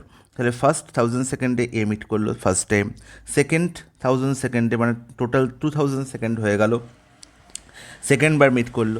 এরপরে আবার 1000 সেকেন্ড পরে আবার কে মিট করবে? এ মিট করবে বি এর সাথে। এরপরে আবার 1000 সেকেন্ড পরে আবার এ বি এর সঙ্গে মিট করবে। টোটাল 4000 সেকেন্ড কমপ্লিট হয়ে গেছে। এরপরে আমরা দেখতে পাচ্ছি যে এর টাইম লাগছে 4500 সেকেন্ড। তাহলে এর নেক্সট মিটিং যখন হবে সেটা 5000 সেকেন্ডে গিয়ে হবে, কিন্তু তখন অলরেডি এ কী হয়ে গেছে? না এ তার রেস কমপ্লিট করে ফেলেছে। তাই এই 4000 সেকেন্ডের পরে আর তো মিটিং সম্ভব নয়। তাই 4000 সেকেন্ড টাইমই হচ্ছে লাস্ট টাইম যখন এ বি এর সঙ্গে মিট করেছে। অপশান বি হয়ে যাবে কারেক্ট আনসার। তাহলে ঠিক 4000 সেকেন্ড টাইমে লাস্ট টাইম এ বি এর সঙ্গে মিট করছে, বা ফাস্টার পার্সন স্লোয়ার পার্সনের সঙ্গে মিট করছে। আশা করি তোমরা সবাই বুঝতে পেরেছো। চলো, কোশ্চেন নাম্বার 23তে আমরা দেখতে পাচ্ছি কী বলা হয়েছে না, what is the value of 27x³ minus 58x² plus 31xy² minus 8y³। তাহলে এই পুরো রাশির ভ্যালু তোমাকে নির্ণয় করতে হবে, যেখানে এক্সের ভ্যালু দেওয়া হয়েছে -5 এবং ওয়াই এর ভ্যালু দেওয়া হয়েছে -7। তাহলে তোমরা যদি এক্স আর ওয়াই এর ভ্যালু এখানে পুট করে মান নির্ণয় করতে চাও, it will take enough time. তাহলে তোমার এটা করতে হবে, সেটা হচ্ছে তোমাকে এখানে কিছু একটা ফর্মুলা তোমাকে এখানে দেওয়া হয়েছে, সেটা তোমাকে খুঁজে বার করতে হবে। কী ধরনের ফর্মুলা? যখনই আমরা দেখতে পাচ্ছি x³ আছে -x² y আছে +xy² আছে -y³ আছে, তার মানে কোনোভাবে এখানে x - y এর হোল কিউবের ফর্মুলা দেওয়া হয়েছে, সেটাই তোমায় খুঁজে বার করতে হবে। দেখো, যদি তোমরা 27x³ দেখো, 27x³ আমরা লিখতে পারি না 3x এর হোল কিউব? বলবে দাদা হ্যাঁ একদম ঠিক। -58x² আছে, -58x² থাক, আমি আগে ওয়াই এ কিউবের দিকে দেখবো। তাহলে 3x এর হোল কিউব লিখলাম 27x³ আর 8y³ আমরা লিখতে পারি না, 8y³ আমরা লিখতে পারি -2y এর হোল কিউব, তাই তো? তাহলে আমি আলটিমেট a³ - b³ পেয়ে গেলাম। বাকি আর কি পড়ে থাকবে? a - b হোল কিউবের ফর্মুলায় না -3a² +3ab²। তাহলে -3a² করলে কত হবে? আমি a আর b তো পেয়ে গেছি, তাহলে a² -3a² মানে কি? -3 × 3x এর হোল স্কোয়ার ইন্টু 2y, এটি হলো -3a² আর +3ab², তার মানে কি না 3 × 3x × 2y এর হোল স্কোয়ার। তাহলে আলটিমেট এই যে বাকি পার্টটা লিখলাম যে 3a² অ্যান্ড 3ab², তাহলে এদের যদি আমরা গুণ করি তাহলে কি আলটিমেট 58x² আর 31xy² পাচ্ছি? কখনোই পাওয়া সম্ভব নয়। দেখো 3x এর হোল স্কোয়ার 9x², 9 3 27, 27 দুগুণ হচ্ছে কত না 54, তার মানে এখান থেকে আমি পাবো 54x², 54x², আর এই পার্ট থেকে কত পাবো না 3 × 3x মানে 9x, আর এখানে হচ্ছে 4, তার মানে 9 4 36xy², তার মানে এখানে পাচ্ছি আমরা 36xy², কিন্তু এখানে আছে 58x², এখানে পেয়েছি আমরা 54x²। তাহলে আলটিমেট -54x² দেখতে পাচ্ছি, এখানে -58 আছে, তার মানে -4x² আমরা কী লিখেছি না কম লিখেছি। আর কি দেখতে পাচ্ছি এখানে 31xy² আছে, আমি কত লিখেছি এখানে 36xy², বেশি লিখেছি, তাহলে আমাকে -5 করতে হবে, তাহলে -5xy²। তাহলে আলটিমেট আমি পেয়ে গেলাম 3x - 2y এর হোল কিউব -4x²y -5xy²। ব্যাস, আর কিছু করার নেই। এবার xy ভ্যালু পুট করে দাও। তাহলে দেখো x এর ভ্যালু -5 পুট করলে আমি এই পার্ট থেকে কত পাবো না -15, তাই তো? আর 2y এর ভ্যালু কত হয়ে যাবে না y = -7, তার মানে -2y হয়ে যাবে প্লাস কি যাবে +2 × 7, তার মানে +14, তাহলে -15 আর +14, তার মানে আলটিমেট -1 এর হোল কিউব, দ্যাট ইজ -1, তার মানে এই পার্টের ভ্যালু কত হয়ে গেল না -1। It's okay. এবার বাকি দেখো 4x²y, তার মানে -4 × x² করলে কত পাবো? -5 হোল স্কোয়ার মানে হচ্ছে 25, আর ওয়াই কত আছে না -7, তাহলে -7 আর এই মাইনাস হয়ে গেল কত প্লাস, তাহলে 4 × 25, 4 × 25 × 7, তার মানে আলটিমেট কত হলো? আলটিমেট হলো আমার 700। কত পেলাম এখান থেকে? 700 পেয়ে গেলাম, ভেরি গুড। আর 5xy², তার মানে 5x এর ভ্যালু কত না -5, আর -7 এর হোল স্কোয়ার মানে 49, তাই তো? তাহলে এই -5 আর এই মাইনাস আলটিমেট হয়ে গেল প্লাস, তো আলটিমেট মাইনাসের কোনো এখানে গল্প আর রইল না। তাহলে 5 × 5 25 × 49। আচ্ছা 25 × 49 আমরা কী লিখতে পারি? দেখো -1 + 700, আর 25 × 49 কী লিখতে পারি? এই 49 আমরা লিখতে পারি কত না 50 - 1, আর 25 × 50 করলে কত হবে? 25 × 50 করলে হবে 1250 মাইনাস কত না মাইনাস হয়ে যাবে 25, তার মানে 1225, 1225 এই পার্ট থেকে পেয়ে যাবো প্লাস 700 -1, এই হচ্ছে আমার আলটিমেট ভ্যালু। তাহলে দেখো ইউনিট ডিজিট থেকে তুমি করতে পারছো কি না? ইউনিট ডিজিট থেকে করতে পারছি না, হ্যাঁ করতে পারছি। দেখো এখানে আলটিমেট আমার ভ্যালু যেটা হবে সেটা প্লাস হবে, আর ইউনিট ডিজিটে কত আসবে না 5 + 0 5 - 1, তার মানে 4, তার মানে একমাত্র প্লাসে 4 ইউনিট ডিজিট কোথায় আছে? অপশন এতে, তার মানে অপশন এ হয়ে যাবে কারেক্ট আনসার। কোশ্চেন নাম্বার 24 প্রশ্নটির আনসার হবে অপশান এ। এটা তোমরা দেখেই করতে পারবে, ঠিক আছে? জাস্ট তোমরা সলিউশনটা দেখো আমি কী করছি। দেখো sin⁴θ আর cos⁴θ, তার মানে আলটিমেট উপরে কী আছে না a⁴ আর প্লাস b⁴, তাহলে এটিকে তুমি কীভাবে লিখতে পারো না sin² whole square. a⁴ plus b⁴কে তোমরা কীভাবে লিখতে পারো না a² whole square plus b² whole square. বলবে হ্যাঁ একদম ঠিক, ঠিক এই আকারে আমি লিখবো sin⁴θ প্লাস cos⁴θ, এখানে কি লিখতে পারো cos² হোল স্কোয়ার। আর নিচে যা আছে তাই রেখে দাও, 1 minus 2 sine square theta cos square theta. এবার দেখো sine square theta plus sine square theta whole square plus cos square theta whole square, তার মানে a square plus b square formula. A square plus b square formula কি না a plus b whole square, তার মানে sine square theta plus cos square theta এর whole square minus 2ab 2 sine square theta into cos square theta by 1 minus 2 sine square theta cos square, যেরকম আছে সেরকম লিখে দাও, যেরকম আছে অ্যাজ ইট ইজ। তাই এই যে পার্টগুলো আমরা করছি এগুলো জাস্ট তোমাদের বোঝানোর জন্য, তোমরা কিন্তু পরীক্ষার খাতায় এসব কিছু করবে না, ঠিক আছে? তোমরা ওরালি কমপ্লিট করে ফেলবে, ঠিক আছে? সাইন স্কোয়ার থিটার whole square plus cos square থিটার হোল স্কোয়ার এগুলো তোমরা মেন্টালি ভাববে, মেন্টালি যত ভাববে এত পেন পেপার কম ইউজ করবে তত তোমাদের পরীক্ষার সলিউশন তাড়াতাড়ি হবে। তাহলে আলটিমেট তোমরা এখানে দেখতে পাচ্ছ যে sign square theta plus cos square থিটার জায়গায় আমরা কি লিখতে পারি 1। তোমরা সবাই জানো যে sign square theta plus cos square theta কত হয় 1 হয়, তার মানে এই পার্টটি থেকে আমি লিখতে পারি কি 1, আর 1 এর হোল স্কোয়ার মানে তো 1ই হবে। তার মানে আলটিমেট কী হলো খুব ভালো করে বুঝবে, তাহলে আলটিমেট এই জায়গাটিকে অমিট করে আমি এই জায়গায় কী লিখে দিতে পারি না 1 লিখে দিতে পারি, ব্যাস। তাহলে উপরে নিচে লব আর হর এখন সেম হয়ে গেল। উপরে দেখতে পাচ্ছি 1 minus 2 sine square theta cos square theta, নিচেও দেখতে পাচ্ছি 1 minus 2 sine square theta cos square theta, তার মানে আলটিমেট এদের রেশিও কত না একই হবে। তখন অপশান এ হবে কারেক্ট অ্যান্সার। তো নেক্সট টাইম যদি আমরা প্রশ্নটি এক্সামে দেখতে পাই, প্রশ্নটির আনসার দেখেই আমরা লিখতে পারি যে 1, কিন্তু মুখস্থ করবো না, আমি কনসেপ্ট বুঝবো, কনসেপ্ট বুঝলে আমার সারা জীবন সেটা মাথায় স্টে করবে এবং প্রশ্ন দেখলে আমি চিনে ফেলবো যে এই প্রশ্নটির আনসার তুমি 1 করেছিলাম। চলো চলে যাই নেক্সট প্রশ্নে। চলে এসেছি আমরা কোশ্চেন নাম্বার 25-এ। কোশ্চেন নাম্বার 25-এ বলা হয়েছে in the given figure if AD লম্ব বিসি, তাহলে নিচে একটি ট্রায়াঙ্গেল দেওয়া হয়েছে, এবিসি একটি ট্রায়াঙ্গেল, এবং এবিসি ট্রায়াঙ্গেলের মধ্যে এডি হচ্ছে বিসির ওপর লম্ব। এসির ভ্যালু দেওয়া হয়েছে 26 ইউনিট, তাহলে এসি হচ্ছে 26 ইউনিট, সিডি বলা হয়েছে 10 ইউনিট, খুব ভালো কথা, এবং বিসি বলা হয়েছে 42। আচ্ছা, যদি বিসি পুরো 42 হয় এবং তার মধ্যে সিডির ভ্যালু যদি 10 হয়, তাহলে বিডির ভ্যালু কত হবে না 42 মাইনাস 10 দ্যাট ইজ 32।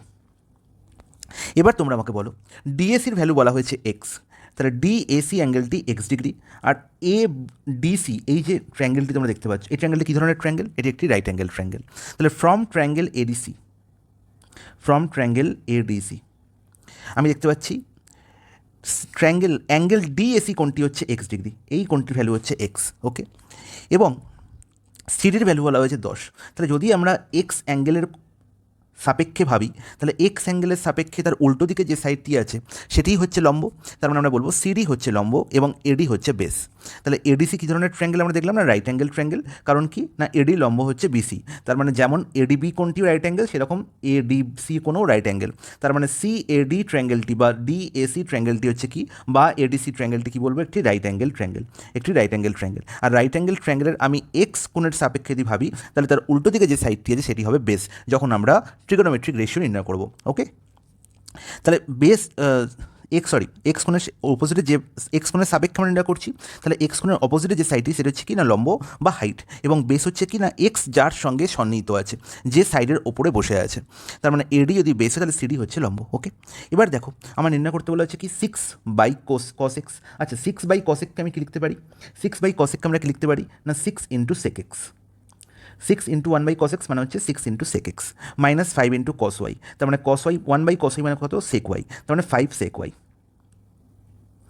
এবার লাস্টে কী পড়ে আছে না লাস্টে আমার পড়ে আছে দেখতে পাচ্ছি 8 tan y, তাহলে প্লাস 8 tan y এর ভ্যালু আমাকে নির্ণয় করতে হবে, আচ্ছা এবার বলো তো sec x এর ভ্যালু কত হবে। তাহলে দেখো আমি বলেছি কি না যখনই এক্স অ্যাঙ্গেলের সাপেক্ষে ভাববো তার অপোজিট যে সাইডটি সেটি হচ্ছে কি পারপেন্ডিকুলার বা হাইট, তার মানে সিডি হয়ে যাবে পারপেন্ডিকুলার, তার মানে এ ডিসি রাইট অ্যাঙ্গেল ট্রায়াঙ্গেলের মধ্যে সিডি যদি 10 হয় আর হাইপোটেনিউজ যদি 26 হয়, তাহলে তোমরা বলো এডির ভ্যালু কত হবে, আমি বলবো এডির ভ্যালু হবে কত না 24, কারণ কি আমরা সবাই জানি না 5, 12, 13 একটি রাইট অ্যাঙ্গেল ট্রায়াঙ্গেলের 3টি সাইড বা একটি ট্রিপলেট। তাহলে 5, 12, 13 যে কোনো গুণিতক, তাহলে 5কে দুগুণ করলে কত দেখতে পাচ্ছি 10 হচ্ছে, 12কে দুগুণ করলে কত দেখতে পাচ্ছি 24 হচ্ছে, 13কে দুগুণ করলে কত দেখতে পাচ্ছি 26 হচ্ছে, তাহলে 26 আর 10 আমরা দেখতে পাচ্ছি, তাহলে অবভিয়াসলি 24 হয়ে যাবে কার ভ্যালু না এডির ভ্যালু। তাহলে আমরা sec x এর ভ্যালু কত পেলাম, sec x মানে কি অতিভুজ বাই ভূমি, আর অতিভুজ কত এসি আর ভূমি কত এডি, তার মানে 6 × 26/24 হয়ে যাবে সেক এক্সের value minus 5 into sec y. আচ্ছা, এবার ওয়াইয়ে চলে এসেছি, মানে কোন রাইট অ্যাঙ্গেল ট্রায়াঙ্গেলে দেখবো আমরা, না এডিবি এই রাইট অ্যাঙ্গেল ট্রায়াঙ্গেলে। তাহলে ওয়াই অ্যাঙ্গেলের সাপেক্ষে এডি হবে কি হাইট বা পারপেন্ডিকুলার, আর বিডি হবে বেস, এবং তার উল্টো দিকে যে আছে সে হচ্ছে হাইপোটেনিউস। তাহলে এখানে দেখতে পাচ্ছি পারপেন্ডিকুলার আর বেসের লেন্থ দেওয়া হয়েছে 32 এবং 24। তাহলে 24 32 দেখি আমার মনে পড়বে 3 4 5-এর গল্প। আচ্ছা বলো তো, 3-এর 8 গুণ করলে কত হয় 24, 4-এর 8 গুণ করলে কত হয় 32, তাহলে 5-এর 8 গুণ করলে কত হবে 40। তাহলে 3 4 5 যদি একটু ট্রিপলেট হয় 24 32 40 একটু ট্রিপলেট হবে। তাহলে সিমিলারলি 24 32 আমি এখানে দেখতে পাচ্ছি 24 কার ভ্যালু, না এডির ভ্যালু হচ্ছে 24 এবং বিডির ভ্যালু হচ্ছে 32। তাহলে অবভিয়াসলি এবির ভ্যালু কত হবে, না 40। এবি ভ্যালু কত হবে, না 40 ইউনিট। আমার নির্ণয় করতে হবে কার ভ্যালু, না সেক ওয়াই এর ভ্যালু। আচ্ছা তাহলে আমরা বলো সেক ওয়াই এর ভ্যালু কী করে নির্ণয় করবো, সেকের ভ্যালু আমরা কী করে পাই, অতিভুজ বাই ভূমি করে। অতিভুজ কত, না 40, আর ভূমি কত, না 32, ব্যাস।